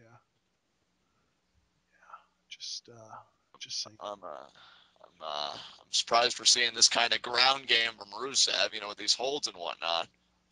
Are you really, though? I guess not. I mean, when Mark Henry's just as big as he is, it's kind of a useful strategy to employ. Look at the knees there from Rusev, but Henry, though, now trying to get back on offense. Yeah, he's picking up the aggression a little bit. And this is probably the most lethargic I felt so far tonight. Nobody, dude. It's Rusev versus Mark Henry. What were you expecting? Well, I mean, I think it's just the patriotic sentiments and everything else, and I'll try to power Rusev. I don't know what happened there. And now Rusev coming off the rope, and there's a beautiful spinning heel kick. Yeah, Rusev is the only one that's going to bring any real excitement to this match. The only thing that ever made Mark Henry matches interesting was how intense he was and how angry he got when he was a heel. But as a babyface, I just don't see it happening. Right. Look, he's going for the accolade now. Obviously, he's not going to be able to lock it in right away, but they're going to build it up the same way they built up Sheamus's brogue kick, where he probably goes for it 2 or 3 times and can't get it in, and then the big payoff to the match is him finally being able to lock it in. Right. Just like on Raw, he's going to power out the same way. Yep. Nothing is going to be different. Everything the same. 1984. I thought, don't you mean 1992, seeing as how that's when Henry lost to the Russians? No, I mean like from the book, 1984. Oh, I see. So we got a George Orwell reference. It seems quite appropriate. Oh, wow! World's Strongest Slam! He's going to kick out. Yeah, Henry wasn't able to get the cover right away.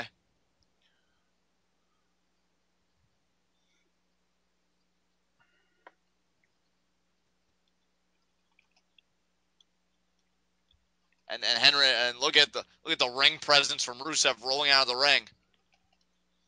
Brilliant. That's going to give him credibility, too, if he has a match with Cena in the future. And way to misspell lunatic there, Greatness DJ. You suck. What? I'm just reading tweets from the show, and somebody spelled lunatic awfully. Oh, I got to see this. Greatness DJ. The Lunin-Tick Fringe is back. Interesting. Wrestle Enigma. Amazing return from Ambrose. Great brawl, and he looks absolutely amazing. Gary Connor. JBL. He didn't pay his cab fare. Ha ha ha ha ha. Oh, why did you cut it off? I wanted to keep reading that. It's more entertaining than this match so far. Yeah, and now Henry looks like he's hulking up, potentially. Saying those vitamins, eating those prayers. At least that's how Hulk Hogan would say it, when he finally just starts to disintegrate. He looks so angry. But it's not anger out of anger. It's anger out of defiance, and I just can't get behind that with Mark Henry. I can't either. And Rusev, they're taking Henry down again. He needs to be angry just because he feels like being angry all the time. Exactly. The perpetual anger was what made Hall of Pain Mark Henry work.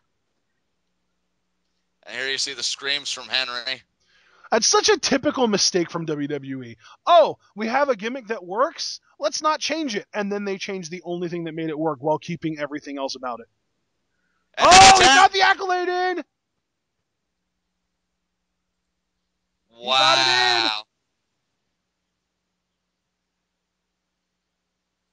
in! Yep, that's it. Match over. That's crazy. I called it. They didn't even have him do it more than once. They had him do it one time and it didn't work, and then he did it one more time and it worked. Yeah. Russia reigns supreme. I can't wait to see Big Show's reaction!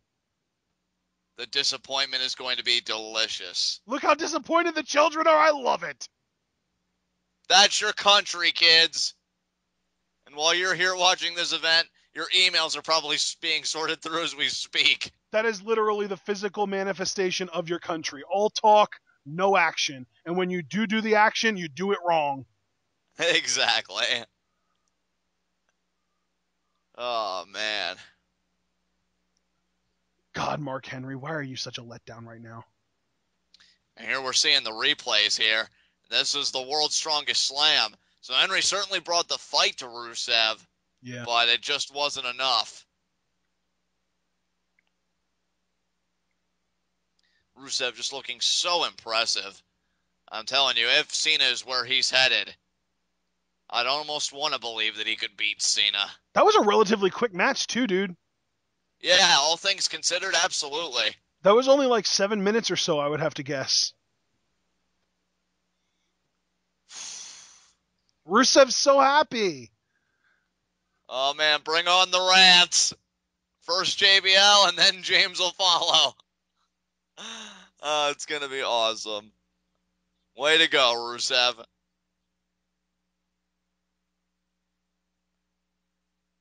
And you cried during Lillian's rendition. Yeah. Why did they call his match against Jack Swagger a flag match when literally the only difference between that and this is the national anthem? I have no idea. And, more importantly, why did Lillian Garcia sing, what was it, America the Beautiful? Yes. Before the match, but there's no Russian music playing after Rusev already won. Dude, Rusev is dancing. He is going full Lesnar right now. That's awesome. What a beast. Oh, dude, Pawn to King 4. James is messaging me right now. I haven't received yet. So predictable. Yes, I knew it. I knew it. He says, quote, oh, man, I waited all night for this.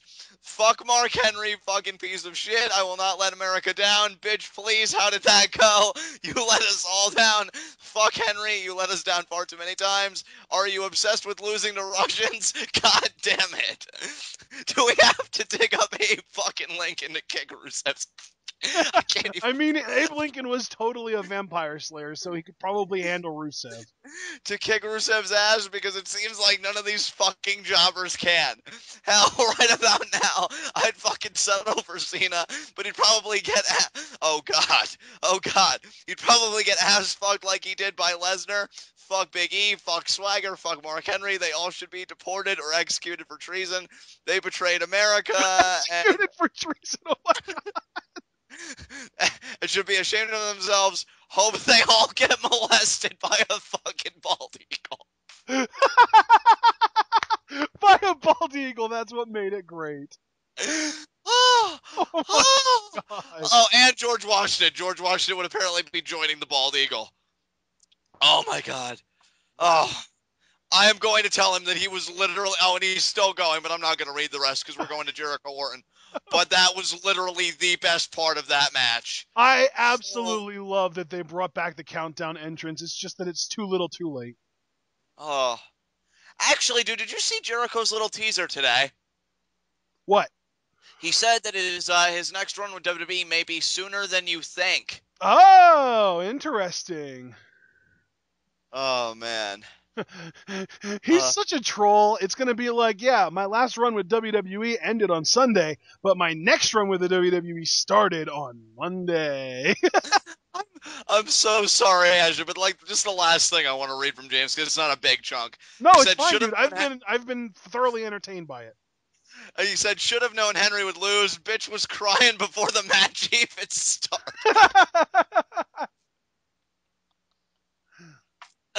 All of my yes. Oh, man. And you know what? Actually, it's because this is out of the whole crop of non-championship matches that we were getting tonight on this card, this was the one that I was looking forward to most because as we discussed on Preview Predictions, Ashton, Chris Jericho, Randy Orton could have potential WWE World Heavyweight Championship implications for Randy Orton if he emerges the victor tonight. So. You watch, dude. Jericho's going to win. I know, right?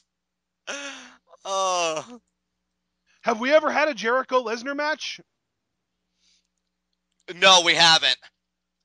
Oh, snap.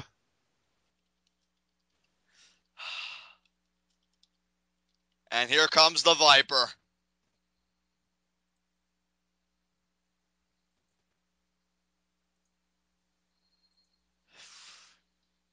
It was almost like Chris Jericho's face transformed into Randy Orton's on the Titantron. Yeah, really. Did you notice that? That was so trippy. Yeah, dude, that was crazy. I'm hoping for a cool RKO spot in this match. Oh, we'll get one. I'm telling you, I'm calling it. Going for the Lion Salt, Orton gets up and hits the RKO out of it. That's my official prediction.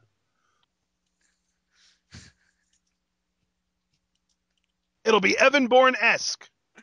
Yeah, really.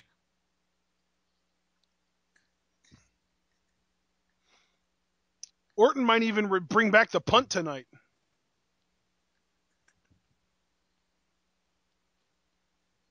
You think he will? You know what? I would like that because it'd be a perfect way to write Jericho off of television. And you know what? If Orton brought back the punt, it would give him an air of credibility, even against Lesnar. I think that if they were going to put him against Lesnar, the best thing that they could do is have him use the punt on Lesnar before the match. Right. Because that's been known to put people out for weeks, if not months at a time. But Lesnar's superhuman, so if he would use it on him, he would probably come back the next week and just be a little dazed. Yeah, really. Or hell, dude, even in the context of a match, like say he hits the punt mid-match, Brock Lesnar not only kicks out, but even while struggling and dazed like is fighting, and just proves to be the super freak that we all know him to be. I just want Orton versus Lesnar this year. I don't care how we get there. Just get us there. Yep. And if Jericho is going to get in the way, well, then I'm sorry. You're about to be snuffed out, so that's not my problem. Yeah.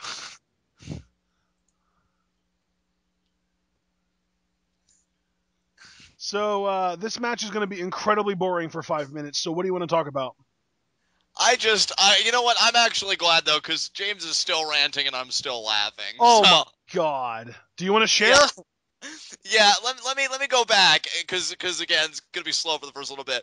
Seriously, how do you lose to a man who can't even afford shoes? What the fuck? His government can't even afford to buy him a fucking pair of shoes, and these Benedict Arnold wannabes still lose to him.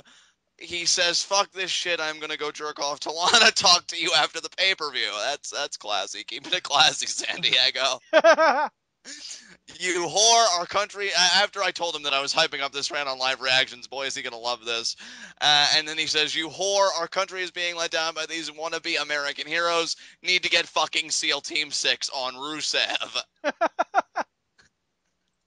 Oh, my goodness. That is brilliant. Oh, man. Best part of the match by far, because I was waiting for it.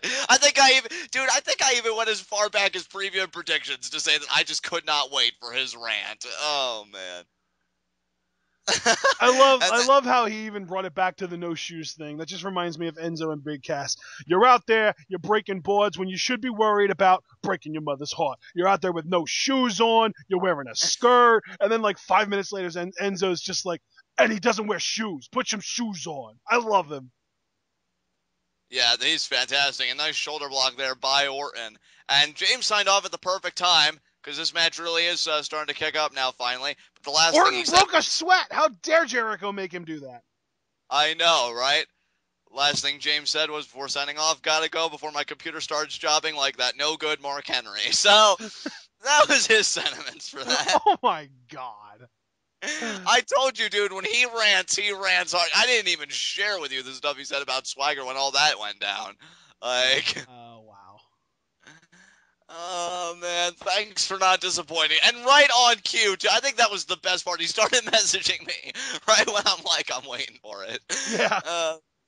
That's service right there. That is quality service. He's getting a 5-star rating from me on Yelp tonight somewhere. And this match is picking up a little bit. They're on the outside. They're just about to bring it back in. I'm guessing Orton's going to go for a DDT here. Maybe not. Yeah, now it seems like he's grinding Jericho, and now kind of doing a modified Garvin stomp, stepping on the hand of Jericho. He plays guitar with that for Fozzy, so let's not ruin his bread and butter there. He doesn't play guitar, he just sings. Oh, I thought he played guitar too while singing. I guess not. Not Jericho. He's just a singer. He needs both of his hands to work the mic. Yeah, that got awkward quickly. You know, it amazes me. Randy Orton has been in the WWE so long, and yet he's the same age as Dolph Ziggler, and yet both are so. I know, right? Well, and Cesaro, they're the same age too. Yeah, it's really insane to think about. Orton has so much gas left in the tank. Because I mean, hell, if we ascribe that to Cesaro and Ziggler all the time, that they've got all this time, left to really do something or this and that, and they're just so good. I mean, Orton certainly belongs in that class. I mean, heck, dude, how many dangerous bumps has Orton ever even taken? It seems like he's been relatively clean for most of his career. That is true. I mean, didn't he take a thumbtack spot against Mick Foley? Yeah, that was legendary. Okay, fine. So he got some free acupuncture one time. That was good. But seriously, though, like, it seems like he has been incredibly safe for almost his entire career. I mean, I only say almost as a failsafe because I personally don't remember a time where he wasn't safe, but I could be wrong because my memory Right. is the best. But still, like, he's one of the safest workers as far as protecting his opponent and himself at the same time. Just another one of the reasons why Bret Hart calls him the modern day excellence of execution. That is right. I'm glad you mentioned that. Yeah, Randy Orton's got all these credentials, and yet he still hasn't gotten his fair one-on-one rematch. Not that I have problems. And you see Dude, you Jericho are going to linger on that forever. I know. Until it gets rectified. Which means forever, because it's not. Oh, man. At least I know I'm not the only one. I know people have tweeted Orton on his Twitter about the fact that, yeah, are we just supposed to forget that ever happened? Gotta love Randy Orton paying tribute to Daddy with that superplex. He uses one in almost every match, and from what I understand, Cowboy Bob Orton was one of, if not the first man to use a superplex in the world of pro wrestling in America.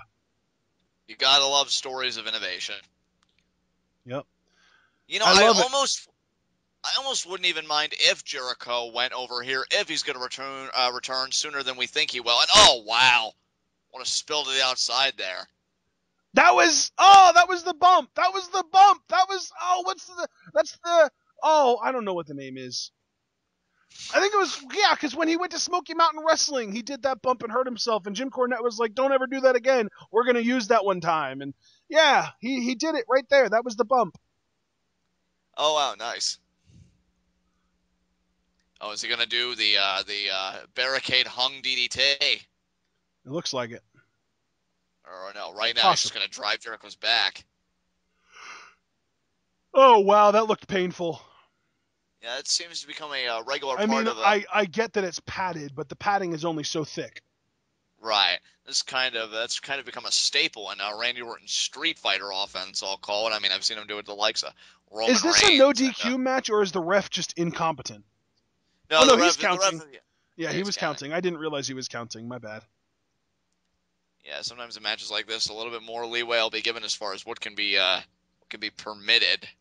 You have to imagine, depending on Jericho's schedule. I mean, we're talking about Orton in the championship. I mean, these two guys are world champion caliber athletes, and then look at Randy Orton cleaning the announce table before he wrecks it. That's really considerate. Randy Orton's being such a nice guy. Ashley Remington, man, you must watch him in secret. Ashley Ortington? Yes, all of my yes. Except I give out puns instead of fruit baskets. Same thing. By the way, for those of you who are paying zero attention to football but do care, Carolina is currently losing by 3 to Pittsburgh at 6-3. Oh yes, where are we currently Less than 2 minutes to go in the first half. Dude, if they lose, that would be wonderful. I'm watching the network on my computer, and I have the game pulled up on my TV, so I'm pulling double duty. But the game's on mute, so I can get all of the wrestling goodness in my earballs. Yeah, it sucks that the Saints won today, but they're only 1-2, and honestly, it was against the Vikings, who have been going through their own controversies as of late, like I thought they would. And not only that, but it was also New Orleans' first home game, and to top it all off, we had the debut of Teddy time. Teddy Roosevelt. Teddy Bridgewater made his debut against the New Orleans Saints tonight. Oh, nice. Yeah, I might not be a Vikings fan, but I freaking love Teddy Bridgewater, man. Same thing with he wasn't the only rookie quarterback to debut today. We had our first look at Blake Bortles. Raise your Bortles, people, because Blake Bortles is starting against San Diego this coming week. So he's apparently going to be, hopefully, the full-time starter in Jacksonville now, because Chad Henne is just awful.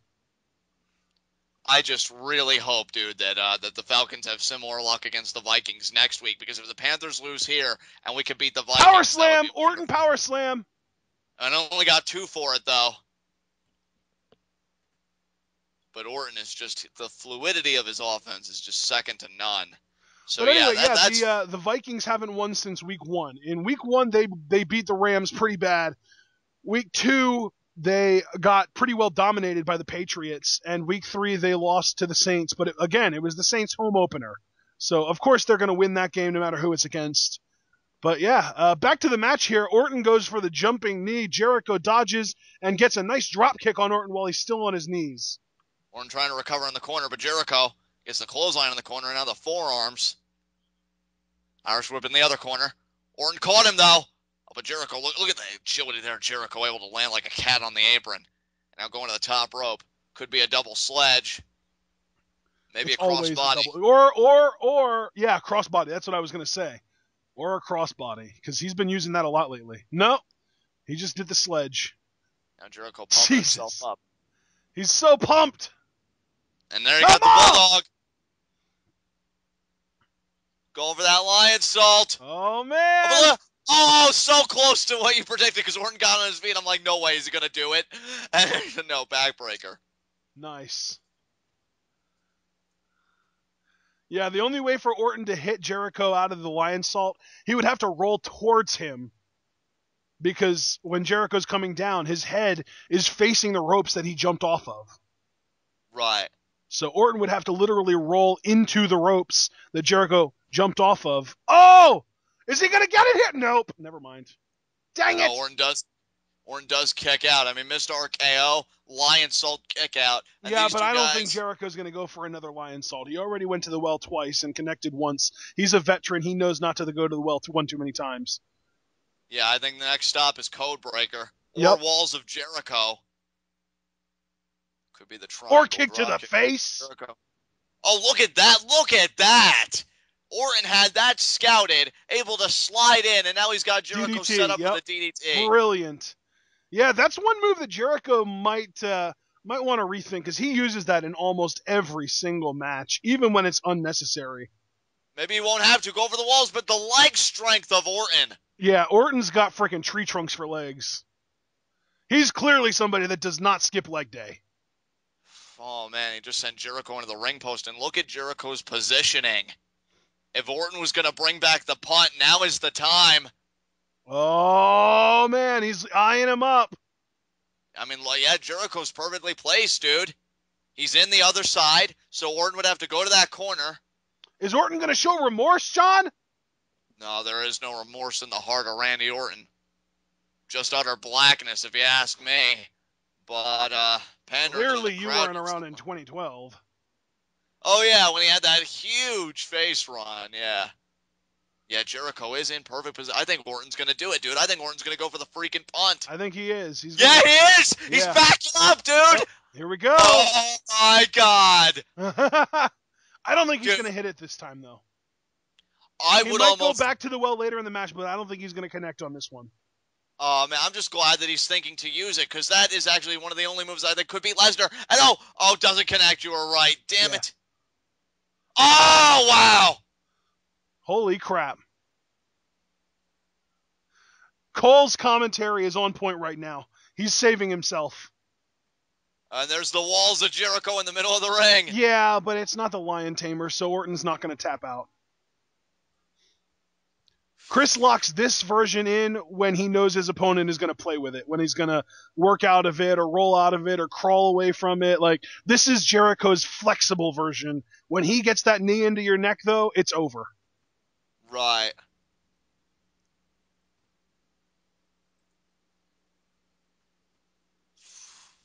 It doesn't put more pressure on Orton. It forces Jericho to stand up a little bit and relieves the pressure. You fool, Lawler. I'm beginning to think that when Jerry Lawler was relevant in wrestling, nobody had done a Boston Crab to him. And Jericho pulls him out. Wow. Is he going to tap? I don't think so. I mean, I knew they would play with it, but when he pulls him away like that, it makes me wonder. Orton's biting his fist. That's awesome. Really selling the pain as best as he can. Is Randy Orton seriously wearing a black rubber wedding ring? I'm going to say yes. What an amazing reversal. The flexibility of Orton. Orton And able he to kicks alleviate Jericho the... clean out of the ring. Oh, now he's going to set him up again for that DDT, and he gets it that time. Yep. Well, that's because he didn't screw around with it. That was a beautiful DDT, too. Holy crap. Definitely. Orton's face tells the story.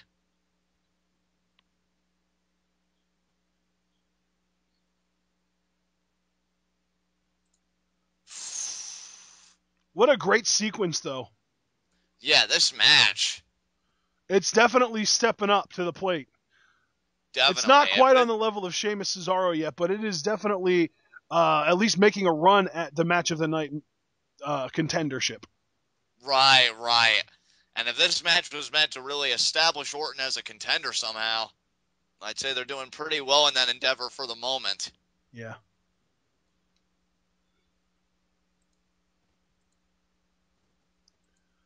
Oh, my goodness. Orton again pandering. I don't know if you should be wasting all this time with a guy like Jericho. Now but he's ready to take care of business. He wants the RKO right now. Yeah, but like the RKO, the Codebreaker can be quite sudden. You better hope you can hit this because you may not get another chance. Oh, Codebreaker! What did I just say?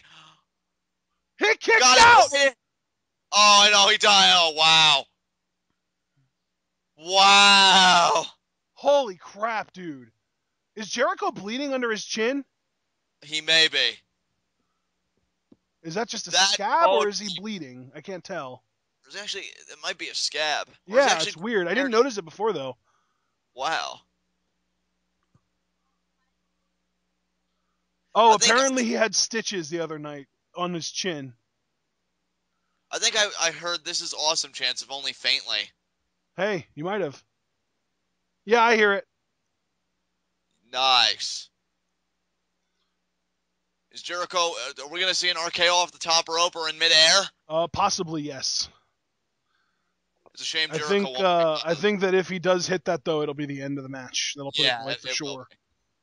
Because, I mean, even though Sheamus has been known to kick out of top rope finishing maneuvers, Jericho isn't. Jericho's usually the one who the other guy kicks out of his top rope finishing maneuver, not the other way around. Right. Jeez, Jericho, why don't you posture a little more? You keep egging him on, you're going to get what you want and then some. Yeah. Be careful what you ask for. Exactly. You might just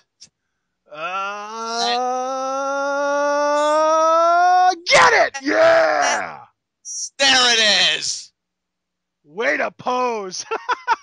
Now cover him! Put it away! He had to clutch a rib. It's like, there it is, yep. Jericho's leg looked like he was going to kick out. I know, I saw that. He lifted his leg up. That was great. That was like a psych out. That was hilarious.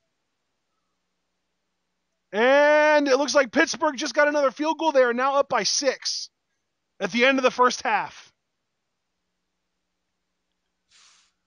Whew. Wow. That match was quite entertaining. What do you think, John? I thoroughly enjoyed that, and I think we're looking at our next #1 contender for the WWE World Heavyweight Championship. I hope you're right. Do you think he's going to go for a punt after the match? That would be awesome. Jericho wouldn't get up that time. Just the thought that he, just the idea that he thought to go for it, though, is a great comfort to me because I do believe the punt is one of the few moves that could really take Lesnar off his game and make him seem beatable. So. Yeah. So would you say that was the second best match of the night? Yeah. I'd say Cesaro Sheamus still has that mantle, but that RKO. Yeah. And then the pose.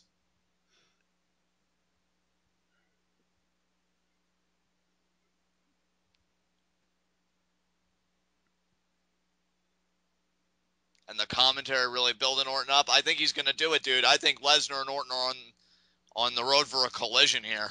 Oh, I hope you're right, my friend. I hope you're right. They don't even need a sell. I want to see like a wrestling match between these two because it will be right? beast. Yeah.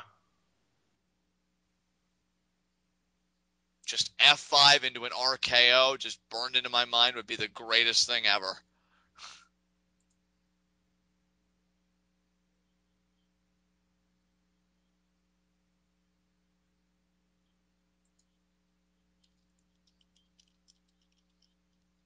Divas title up next. I don't think it'll be a new Divas champion. I think it'll be a returning Divas champion. I saw what you did there. Yeah. Although no matter who wins, it'll be that because Nikki's held the title before. I just don't want to admit that to myself. Nice. This is getting a video package? Yeah. Fair enough. I just know that the Bella drama is going to be infused with it. No, it's going to be Paige. Oh, yeah, I saw this before. This is a good one. Yeah, it's the same video package they showed on the pre-show. Why do we watch pre-shows, John? Jesus. I know, right? They just show everything. Literally, the only reason to watch the pre-show is to see the pre-show match, and there wasn't one. Yeah, where is Peter Cottontail? What did we even learn from the frickin' Peep Show? Nothing. Yeah, we really didn't learn anything. It was pointless. My hindsight is going to turn into foresight. I'm never watching a pre-show again unless there's a match, and then I'm only going to watch the match and then turn it off. Yeah, and you rage against that machine. The machine doesn't know me. Oh, imagine that. John Cena's hubby as the face of the Divas division. Who would have thunk it? Oh my goodness. Oh wow. You didn't make that connection? Yeah, I really didn't. Wow. I keep laughing about cohabitation agreements.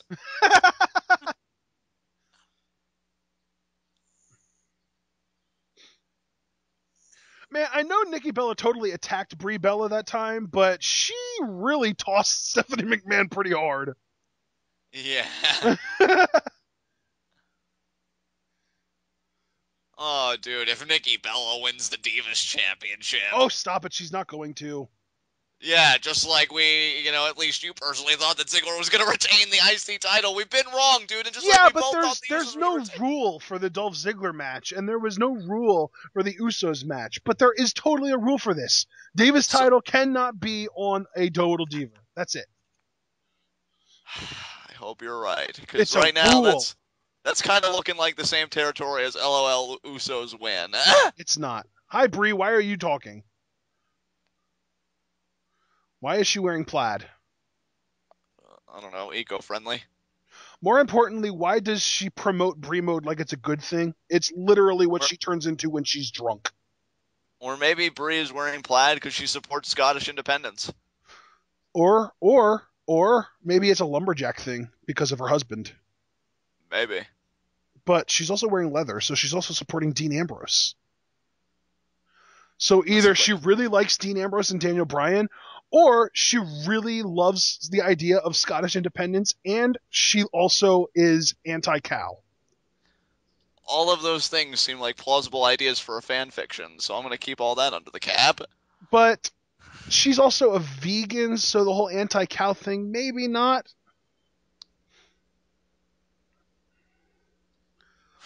What does she mean by we haven't seen anything yet? What exactly does she have to offer?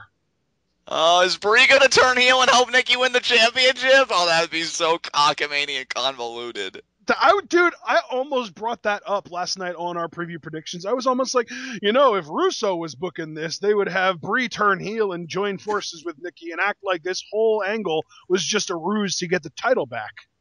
Why are you smiling? You're not even on the card, and your sister who betrayed you is being rewarded with a Divas Championship match. Because she has the same psychology as Daniel Bryan. WWE I said it. What are you going to do about it? WWE, do not try and mix in the WWE Divas Championship with the lineage of the Women's Championship. There were two distinct titles, you dolts. But they got unified, so their histories got joined together. Don't you remember? Wasn't it Michelle McCool that unified them? Yeah, I think you're right. Yeah. I know history too. Hooray! AJ! Who will not be winning the Divas Championship tonight? Yes, she will. No, she won't. Don't you put that evil on me, Ricky Bobby. Okay.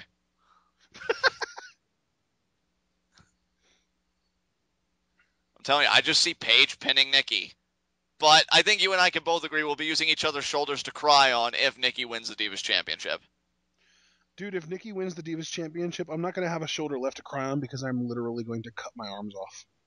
Whoa! We just got dark really fast. Yeah, that's the idea. How's it feel? I'm a little uncomfortable. Hi, Nikki Bella. Go away. Nobody likes you. Not even your boyfriend. He wanted you to sign a paper to live with him. Yeah, what a great man he is. Heel Cena is best Cena. I couldn't. Yeah, I know, right? That's how he needs to be Brock Lesnar. He needs to service him with a cohabitation agreement. Like, why does she have cornrows? Somebody needs to explain to me why Nikki Bella has cornrows. She's heel now. I don't know. And if you can explain why she has cornrows, you need to explain why whoever was putting them on her decided to stop a quarter of the way through. Yeah, good luck with that. Yeah, there is no luck for that because it's not going to get done. Tear the stars out from the sky. I absolutely love how Paige and AJ's theme musics play against each other. It's brilliant. I wonder if anybody within WWE even realizes that fact. I think CFO Money might have done that on purpose. Maybe. Maybe not, but I think so. Because what does the theme song actually have to do with Paige? Literally nothing. It's just anti-AJ. Right.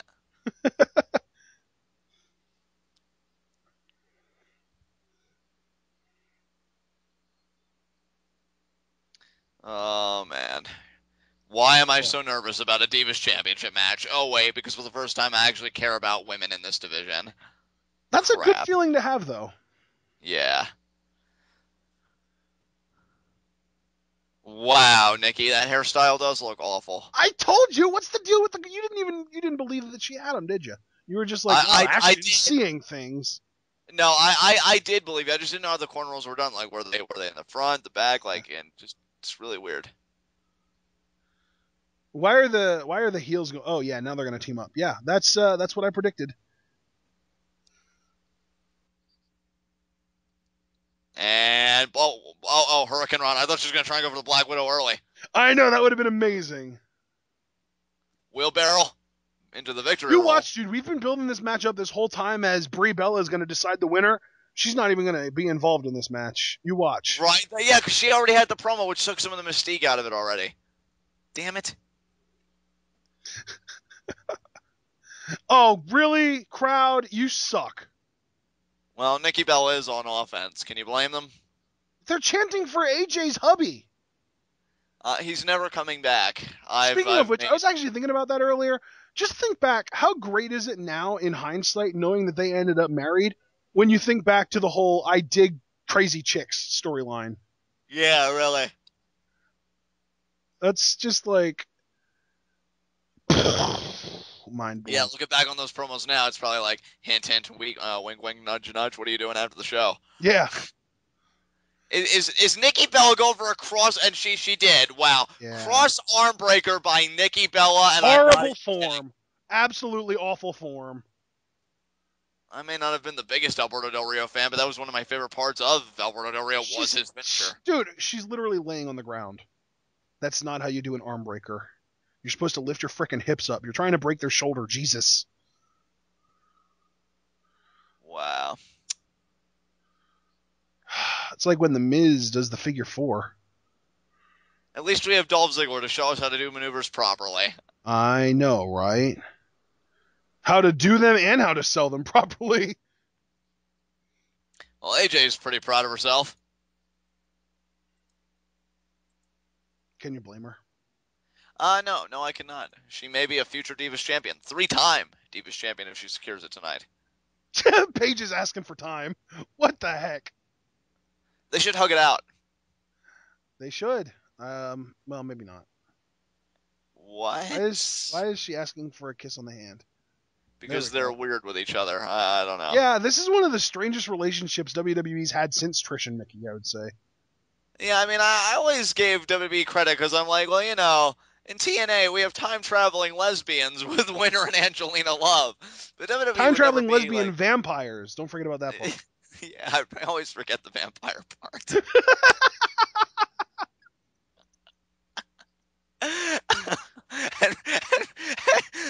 Oh God, I'm sorry. Compose I'm just, yourself, John. I'm just thinking about my disappointment with that storyline because it didn't even answer the one question I cared about. Whatever happened to the time machine? What was it? Where is it? Dude, here's the thing. I never really paid attention to TNA in that era, so I didn't even know that there was a time machine involved. I just knew that Katie Leah Burchill was in TNA as Winter, and she had brainwashed Angelina Love. That's all I knew. Yeah, well, there wasn't ever like a physical time machine, but I was just waiting for it to show up. Well, like, and on top of that, where did the whole lesbian thing come from? Like, at what point did they show lesbian tendencies? Again, I never knew about that part. Well, again, Winter seemed pretty affectionate of Angelina Love. Again, never got to see that firsthand. So the whole time traveling lesbian vampires, literally all three of those aspects are things that I didn't know were part of that storyline. It's a shame that a storyline involving two beautiful women like that in TNA, Vince Russo finally decides to go half-cocked on it, so, you know. How dare you push me, AJ? Kick to the gut. just ask, why don't you love me? Oh my God. Headbutt. 3 in a row, and the cover. And the kick out. Oh my goodness. Are there any matches left other than the main event? I don't think there are. No, I don't think there are either, Ashton. Interesting. Very interesting. Okay, what is Paige doing? Is she just going to do more headbutts? No, knees to the face. That's right. Well, knees to the boob. Looks like knees to the boob. Knees to the boob. That's what it looked like to me. I mean, it was under AJ's armpit, but it was clearly above her stomach. So, I mean, what else do you want me to say? If she would do that to Nikki, it would be twice as effective. Yeah. Maybe even 3 times as effective. I don't know. Now, Nikki, Paige is isolated on the outside, which doesn't bode well for me. You're still doing well, despite the fact that AJ is on defense, because at least she's in the ring. What was that, Nikki? You're awful. Thank you for expressing what all of us are thinking. You know, when I saw that interview with that one guy, I wish I could remember his name because he seems like a pretty cool dude. And the Bellas were on, and Nikki was Sam like, Roberts? Sam Roberts. And yeah, Nikki was like, well, I'm inspired by Beth Phoenix. I'm going to be a powerhouse. I kind of face-palmed. Well, I mean, as much as she doesn't look like she should be able to pull it off, she kind of is pulling it off. Oh, Black Widow, never mind! Don't you tap out, yes! Now pin Nikki Bella. Get me my points. Why would she pin Nikki Bella? She hasn't had any offense on her other than the Black Widow, and that doesn't knock you out. It just hurts your arm a lot. Think, John, think! Hey, look, I just want my points, man, all right? Dude, I have given up. I am going to be in last place this time. I may still have a chance. I don't know, because I missed the one bonus point with the Chris Jericho Randy Orton opener, and the Gold Star winning definitely hurt me. But I did get Miz winning the Intercontinental title, so I don't really know how that all shakes out. Yeah, dude, Abel's winning the championship, just so you know. Damn Money in the Bank. Yeah, I mean, even if he didn't have Money in the Bank, I'm pretty sure that he hasn't missed a match yet. He might have mispicked the Miz Ziggler thing. Wow, we got a Tower of Doom. Holy crap. Wow, in a Divas match. Who would have thunk it? Congratulations, Nikki. You were a part of something cool. Now embrace it because it's never going to happen again.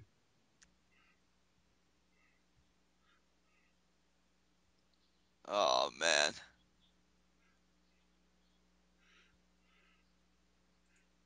Well, these women are really going out there, man. They're trying. I'll give them that much. Yeah, they are.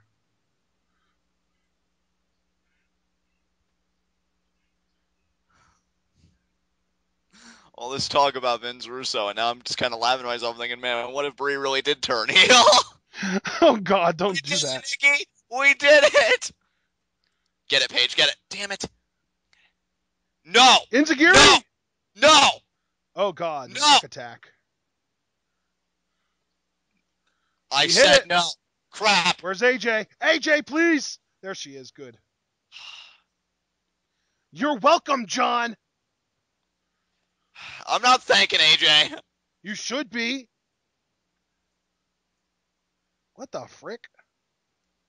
Well, AJ got taken out easier than I thought she would, but not without a fight. And, oh, wow, there we go. Yeah, that's more like it.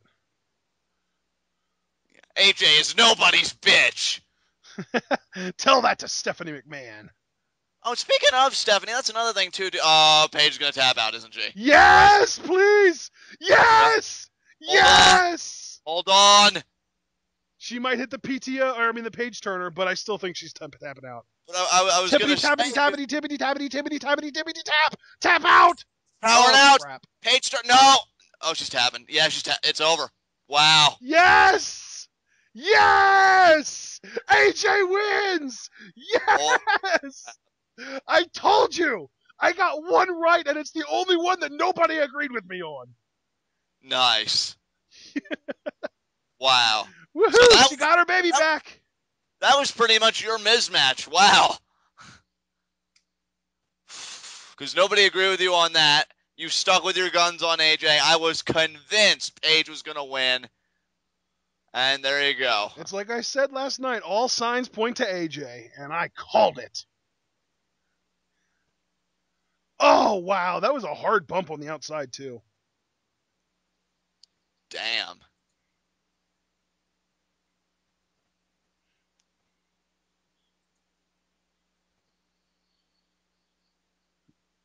Looks like the stars got placed.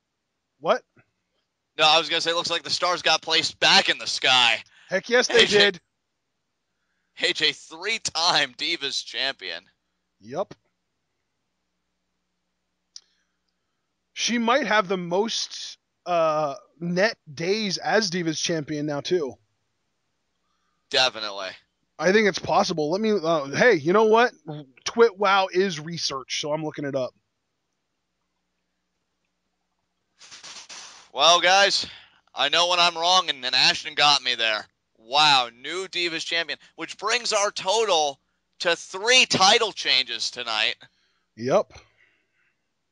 New Intercontinental Champion, The Miz. Which is the most since 2010.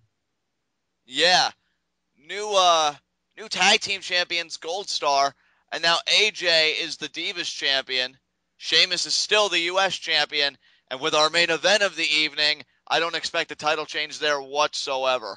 And yeah, confirmed, AJ Lee has the most combined days as Divas Champion in the title's history.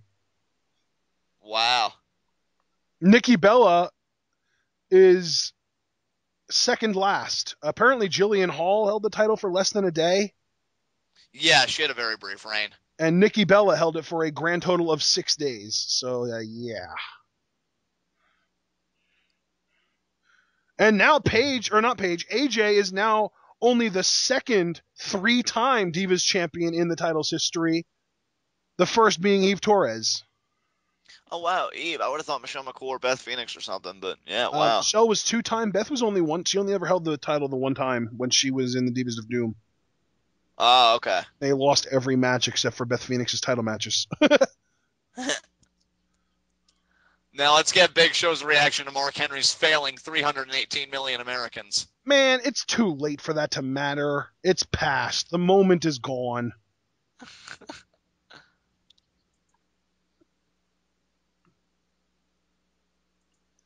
Alex Riley is going to attempt to bring some legitimate analysis. He's probably going to fail.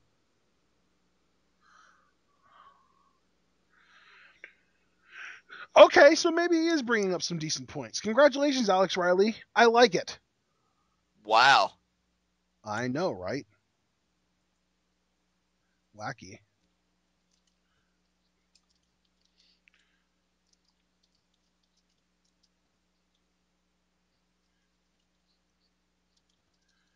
Oh, God. Big Show is such a baby face, it's obnoxious. I know, right? It's the worst. At least Booker T, I feel like it's kind of like half and half. Like creamer in a coffee.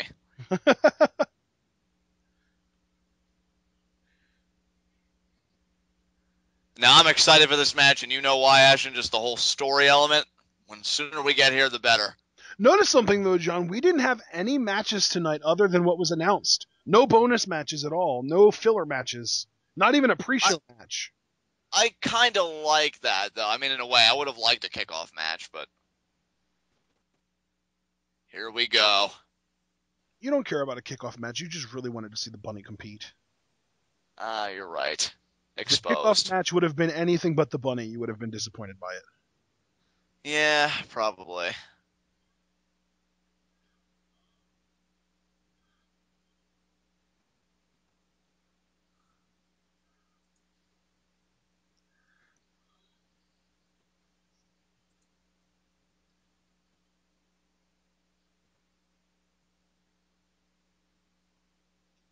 These kids are so sad, it's hilarious.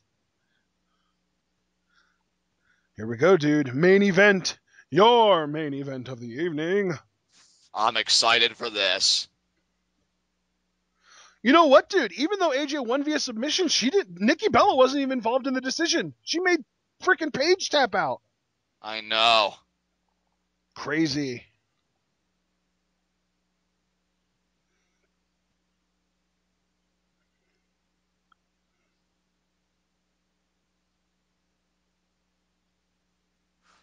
That wank. Like, yeah, I'm a beast. I know it. I own it. Yeah, he just doesn't even care what people think of him. And who can blame him? Look at him. Well, when you make the kind of money that he does, when you have the kind of physical presence that he does opinion even really matter at that point?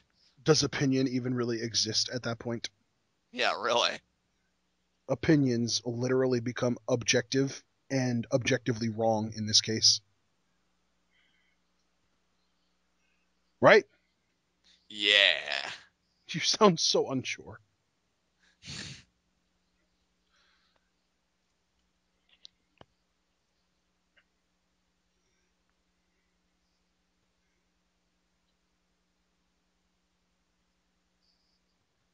Yeah, let's see it. Let's see you become a beast tonight.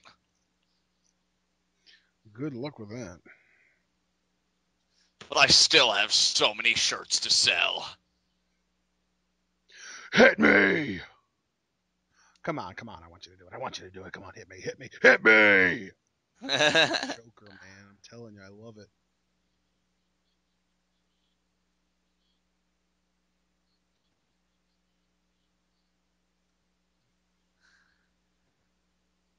If my son was born with a pair of testicles. I love how he enunciates.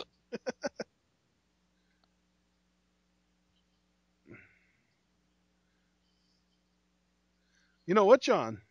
Yes. You might still have a chance against Abel. He's had 3 matches wrong. Wow. Though so have you, haven't you? No, you picked The Miz to win, so you've only had 2 wrong. James just messaged me, getting whiplash with how many times the Divas title keeps changing hands. Yeah, I mean, it's changing hands a lot, but it's just going back and forth between 2 women, which to me says that they are equals, and I love that. Yeah, me too. Yeah, way to assault a man from behind. Oh, I love Brock Lesnar so much. He's awesome.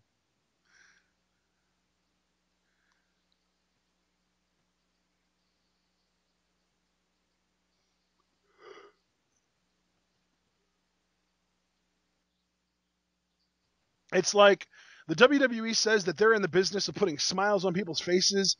The 3 people in the WWE that put a smile on my face more than anybody else are Dean Ambrose, Sami Zayn, and Brock Lesnar.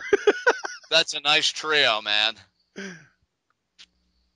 That's a pretty freaking exceptional tripod, if you ask me. Yeah. And out comes John Cena, wearing camo shorts. And his Flash wannabe t-shirt.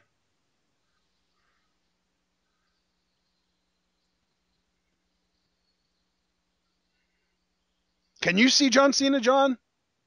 Yes. I know, right? I don't know why he doesn't think we can. He must be stupid. I can see him giving into the forces of evil. No, not giving into the forces of evil. No, that's a bad way of putting it. That implies heel turn.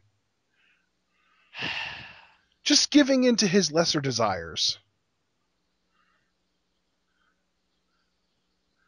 Looks like Pittsburgh is a... Oh, yeah.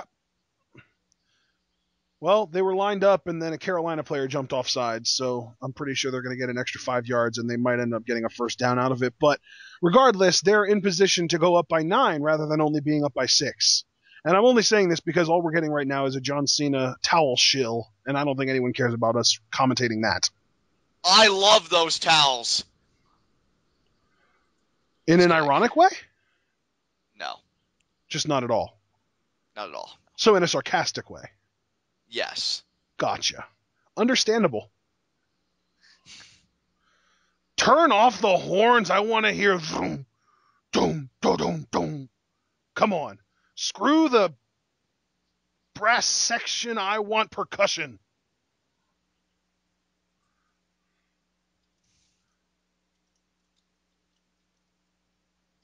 Here we go. Here comes the champion. The beast. Here we go. He always looks so legit when he enters an arena. I can't wait to hear that pop. Yep. Cena thinks he's ready. Ha! Good joke.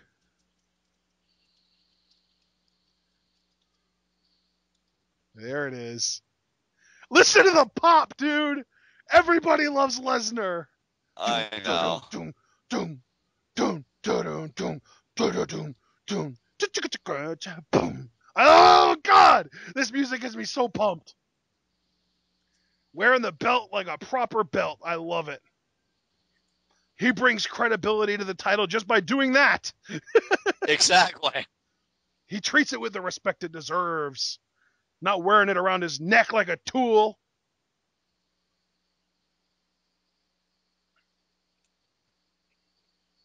Touchdown Steelers! Nice. The score is now 16-3. Wow. Oh, wow. That explosion. I love that they brought back his ring entrance pyro. That's awesome. Fitting for a champion of his stature. Yes, it is. And they only have to use it once a month, so that's why it must be worth bringing back. Oh, man. Well, Hell in a Cell is 5 weeks away. Let's have time to build that. Okay, John, I want you to know you just went robotic again. I'm going to ask you to repeat yourself.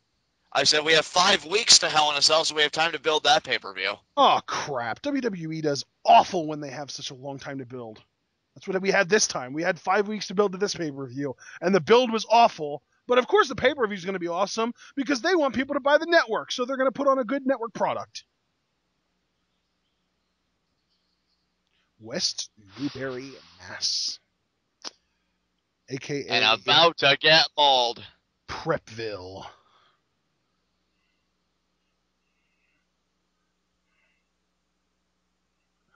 John Cena. And from that is Minneapolis, Minnesota. Paul's face is just like, wreck shop.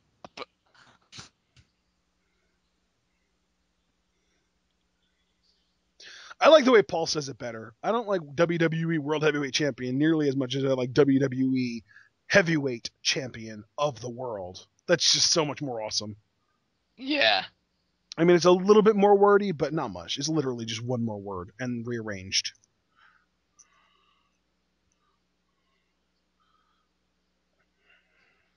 Here we go. Here we go! How will Cena lose? Thank you so much for telling me which guy is which, Michael Cole. I never would have known if you didn't say that. It's not like Cena wears gear that has his name on it anyway, as is. He totally does. We have dueling Cena chants. It's pathetic. Why would you charge it, Lesnar? You've already learned nothing from SummerSlam. I love it. It's not going to be a rerun, but it's going to come close. Cena's going to get more offense, but not a lot. Yeah, it really shows you, though. Cena does so well when he can't jump a man from behind, right? Yeah, Cena's just like, no, you're not going to do it once. Well, I took Lesnar down. Yeah, he did. Congratulations, John. Now hit an AA so Brock can laugh at you. Yep, he hit the AA. Now Brock. He kicked out at 1. He kicked out God, at 1. That's amazing. He kicked out at 1. That's brilliant. That's amazing. And look at that, right into the Kimura. Yep. Wow. Right. Yes. I love how legitimate Brock Lesnar is. Like, maybe this match won't be best served as a fast-paced match. Let's slow it down. Cena might be a little bit slower with a broken freaking arm. I love how legitimate Lesnar is. I love this dude. He's awesome. This guy never really goes on defense, does he? Like, even when he is on defense, he's still on offense. Exactly. Oh, to the face. That's it, dude. That's the turning point in the match. It's over. Cena got that much offense, and it's going to be over now. I love it. Damn. Oh, God, knee to the ribs. Apparently, he hit 7 of those on Cena at the last pay-per-view. He's kind of shoving his crotch in Cena's face. This is getting a little awkward, Brock. Well, even Lawler just said we've already seen Cena get more offense here tonight than at SummerSlam. That just shows you how piss poor Cena's performance was last month. I know, yeah. And here come the Germans. The suplexes, yeah. Number 1, here we go. 1 down. I love it. And look at him. He's just like, that all you got? Do you think he's going to get more than 16 this time, or is he just going to come close to it? Maybe he'll come close to it. Look at Cena trying. I know, it's adorable. Right back to the Kimura. But notice, though, Cena really hasn't used dirty tactics, per se. I mean, he's still trying to do the gritty approach, fighting from the ground up. Like I said, it's going to be a build-up to one dirty tactic, and that's all it's going to take.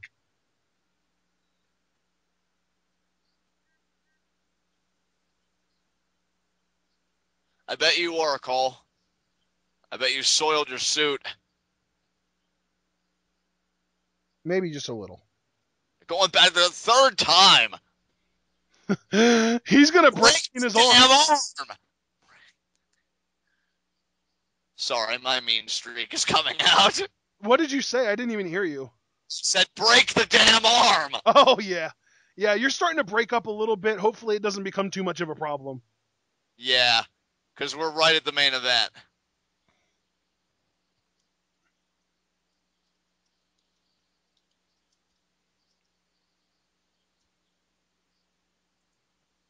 Oh, screw off, Cena. Come on, Lesnar, do something.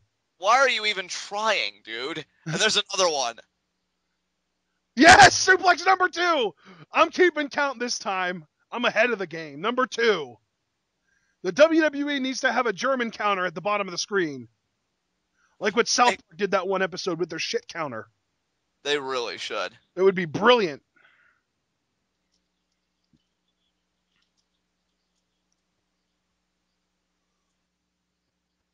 Oh, shut up, Lawler. Nobody's going to lose to a German. Freaking Jerry Lawler. That would be enough to defeat any superstar right there. Shut up. It's a German suplex. You really don't like Lawler. Look at this. Three amigos from Lesnar. Without the hip swing, which I don't blame him. I don't think he has that kind of rhythm. So are we counting these as just generic suplexes, or are we only counting Germans? We're only counting Germans. I love the power of Lesnar.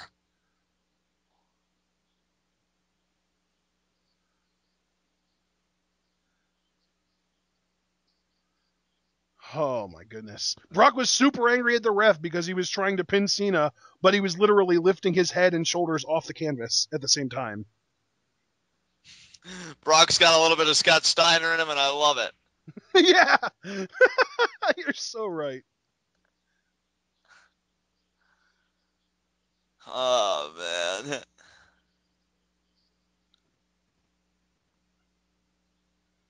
How's it going there? Oh, wow. Beautiful. Look at that maneuvering by Lesnar. Cradles the head and neck. Lesnar's ring awareness is down the crapper this time. doesn't even need to be ring aware. I think he just has fun with it. Like, I'm just gonna beat him up enough and then drag his carcass to the middle of the ring. That's all. That's the only ring awareness he needs. You think so? Yeah. What's Cena gonna do? Get another AA and Lesnar will just have to be near the ropes to get a foot on the ropes? With how he powers out of shit, he'll probably sit up after the second AA attempt. Yeah, I don't know. He'll definitely kick out of it, if not just throw Cena off of him. That's right, John. Keep trying. Hey, at least it's not completely one-sided. It's just mostly one-sided. This is a lot more reminiscent of their Extreme Rules 2012's bout, though, I will say that. Yeah. Without the blood. There you go. That lariat, though. I love how they make a few, like, a short, really ineffective-looking flurry from Cena. Seem like it's going to be a real tie-turner. Oh, he's got him reeling. Oh, he's got him reeling. No, you idiots. It's Brock Lesnar. Think. Exactly. That should be a meme. Yeah, it's Brock Lesnar. Think before you act.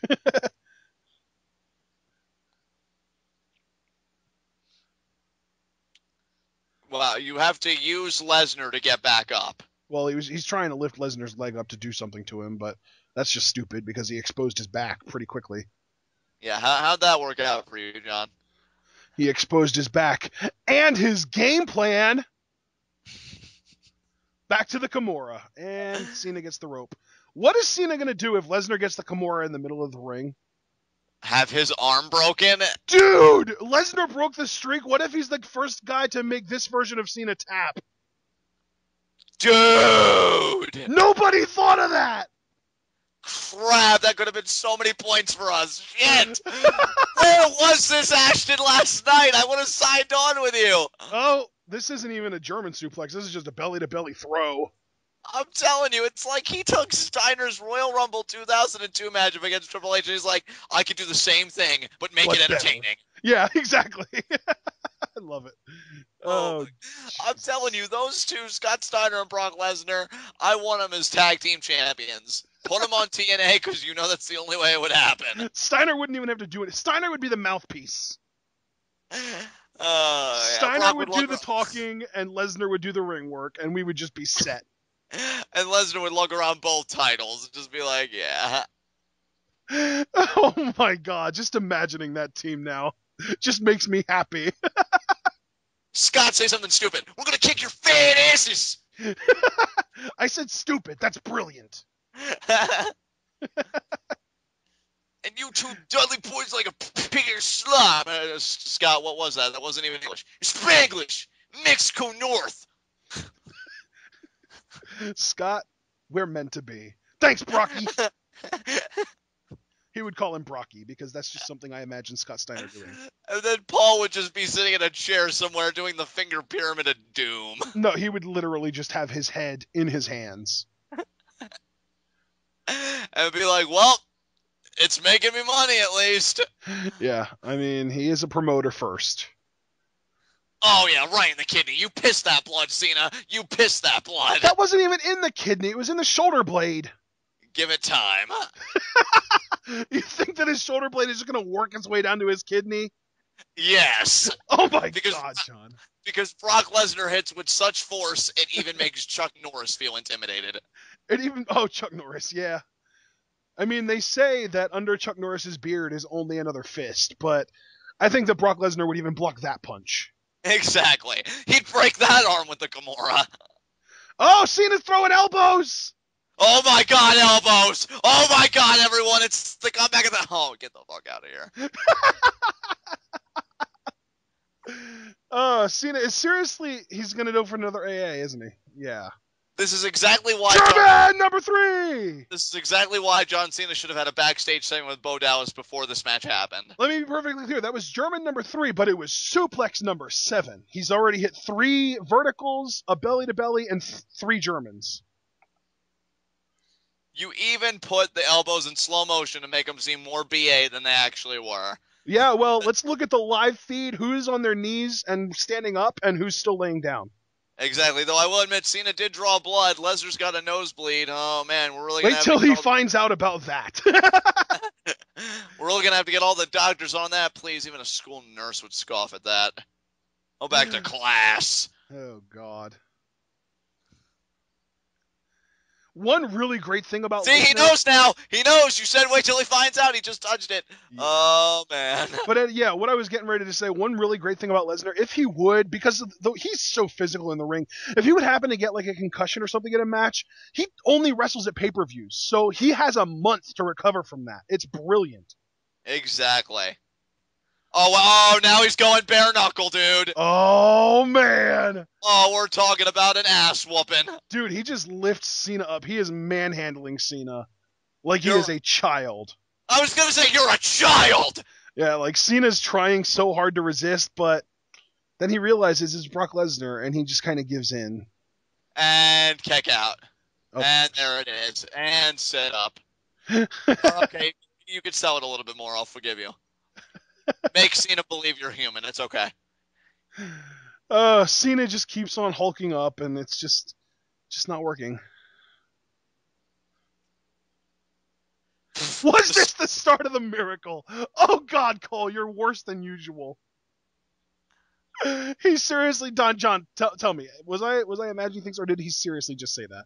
He seriously just said that, Booker T. Oh my God. And here comes the. Nope. Oh, he's going for. Oh God. Lesnar, come on, just smile about it.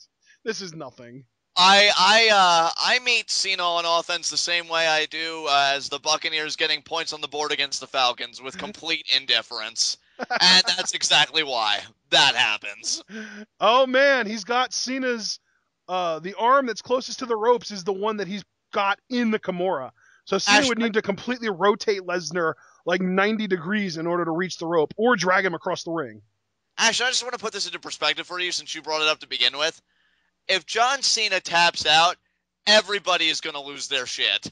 Like, absolutely.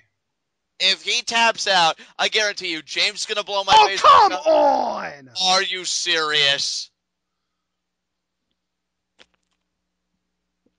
Come on, Lesnar, break it! But Brock's hanging on to it. Break the damn arm! He still has it locked in. He's just not grapevined anymore. And it's off. Jesus. And then better yet, with how often he's been working on that arm, how are you able to get all of these AAs if you get this AA? Are you kidding me? Lesnar's going to kick out again, though. No. No, he's going to go for the... Oh, jeez. Cena, you're really stupid. Oh, my God. You know, Ashton, I didn't want to bring this up, but I did hear rumblings that Cena was going to win and Rollins is going to cash in. Please, no. No. I doubt it, though, after Ambrose did that beatdown earlier. Yeah. But Jesus. Oh, my God. This is pathetic. Why WWE, this is all Vince, too. This is all Vince wanting to keep his cash cow looking strong, and it's really sad, because right now, your real cash cow is Brock. You're making Lesnar look like a man. Oh, my God. That's a bad thing. Are you kidding me? 3 AAs and now 3 STFs? Are you... He's going to go for another AA. He's going to hit it, too, isn't he? Lesnar's not even moving. 4A, are you fucking serious? He's not going to kick out. Wow. What the heck? Well, Abel was right about the screwy finish. Abel was right, first of all. Second of all, what if my fantasy booking about the show closing with Ambrose was correct? Holy crap. Well, yeah, but we already know Ambrose is in the building. Yeah. That makes it so much less special. Are you fucking kidding me right now? Well, Abel won the championship. Congratulations, Abel. Well, no, because he had Brock Lesnar winning by DQ, not Cena. That's true. So he got that completely wrong. Are you telling me we're going to see Rollins and Lesnar interact? Why wouldn't you nail a curb stomp first? It's Brock Lesnar. He's so scared. It's like poking the monster. He's going to go for a curb stomp. Oh, he got it! Dude, he got it! He did get it. Where's Ambrose? Space. Where's Ambrose?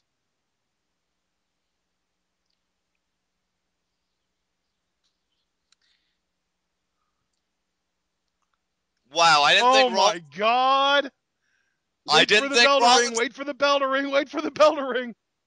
Dude, if Rollins does this, there's still a positive for me. I might win the TV championship. Oh, God. Oh, God damn it. Why do you ruin Cena? Really? You're ruining my life. Oh, I hate you. Oh, my God. They never rang the bell, though. They never rang the bell. So the Money in the Bank briefcase is still Rollins' to keep. Or does that mean we're going to do Lesnar Cena again? When is Orton getting his match? F5. F5. Yep. And of course now Cena and Lesnar are going to steal the freaking Hell in a Cell match from Rollins and Ambrose. No, JBL, quite the opposite. He was made human after 3 STFs and 4 AAs.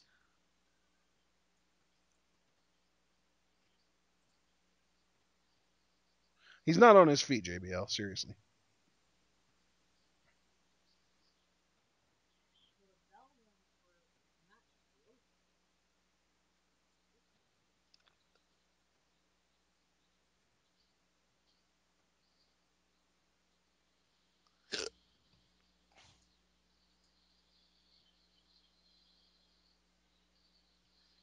And you know what do you have to say, John? You know what, Ashton? What JBL just said, that's precisely why I'm pissed. He just said, I think Seth Rollins cost Cena the championship. And that's the... Wait. Okay. That's the perception we're going to have of this whole thing. Yeah. And that is such a travesty. It's Brock freaking Lesnar. You know what, dude? When we used to do pay-per-view reviews, like compounded with TwitWow and our TV reviews, we would say, do we have any heats of the night about the pay-per-view? I do have a heat of the night, and it's the booking of this match. Yeah. That was disgraceful. What are you doing? Oh, my God. I actually like that Rollins had the balls to try and cash in, but everything preceding it, 4 AAs, really? What do you have to say? I know that this is going to go against the common hive mind, but I think that even if Cena does hit 4 A's at their next match, Lesnar's still going to kick out. I don't care. Oh, I believe in the next match, but, I mean, we're going to have to wait 5 weeks for that, because right now the dominant perception is going to be Cena had Lesnar beat. And that sucks. No, dude, did you see the replay? Lesnar got his shoulder up. Damn, I want to see it one more time, but I don't think they're going to show it. Lesnar got his shoulder up, even though Rollins hit Cena with the briefcase. Lesnar still got his shoulder up.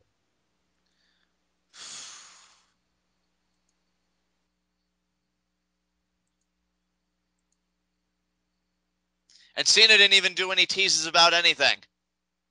But maybe now, Hell in a Cell should be the question where we really see the theory like blossom. I don't know anymore. This is crazy. Yeah, I'm disappointed in the way that they went about this final match and the whole Cena looking like Superman again thing. But on that same note, Lesnar still has the title. He looked incredibly strong throughout most of the match. And Rollins still has his briefcase. So that's my takeaway from this. Yeah, I mean, and you're absolutely right on all counts. I'm not trying to be contentious or disagree with you because, again, you're 100% correct. But what pisses me off about this is it gives Cena confidence now. And, like, I liked when he was doubting himself. I liked when he thought, you know, can I beat Brock Lesnar? I liked when Heyman was deep in his head. And I feel like that grip has been loosened because it's like, hey, I didn't lose. Seth Rollins screwed me. Yeah. Even, you know, like you said, with the replay. Like, Cena was in total control. Well, you know what, though, dude? Now I get the feeling that we're going to see a lot more of Brock in the build-up to Hell in a Cell. Yeah. Because he's not going to just let Cena spend the next 5 weeks talking about how he could have won or should have won or he would have won. Right. So overall, stealing your rating system, I'd give it a low buy it, high search it, just coming off that main event. But probably when I come down from it, I'd still probably recommend to buy it. I thoroughly enjoyed this show. No, I'd call it a strong search it, and I would say find Sheamus Cesaro, and that's about it. Because Jericho Orton was probably the second best match, and even that I wouldn't say was really worth watching more than once. Right. So I would definitely say to find Sheamus Cesaro, though, because that match was incredible. But other than that, not really super important. Main reason I would not give it a skip it, though, is because of all the title changes that happened. So definitely search it. If you can, try and find it on the internet when it becomes available. It was a solid pay-per-view, and yeah, that main event definitely dampened the mood a little bit. Yeah, I'm miffed would be somewhat of an understatement, but you know what? It happened.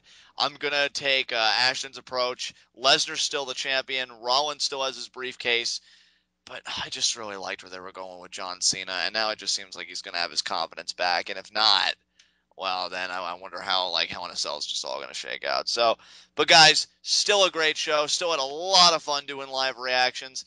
We got 3 title changes. That's insane. And yeah, so this has been Night of Champions. I'm VocalAggression, and Ash, I guess I'll leave it to you to sign us out, brother. Well, there's not really a whole lot to say. We are going to be reviewing Raw tomorrow night for TwitWow, and hopefully it is. I'm not holding my breath because typically when we have these 5-week breaks, Raw sucks for the most part. So hopefully it's tolerable. Let me put that. I mean, I'm hoping that it's amazing, but like I said, I'm not going to hold my breath on that. So I just hope that it's good enough for us to not feel like, oh, do we really want to review it tonight? Like we have for probably 3 of the last 5 weeks building up to this pay-per-view. Yeah, that's all. We are going to be reviewing Raw tomorrow. Live reactions. I mean, you're listening to it now, so I don't need to tell you when it's going to be up because if it's up, you're listening to it, and yeah. So we'll see you guys for Raw TwitWow. Yep.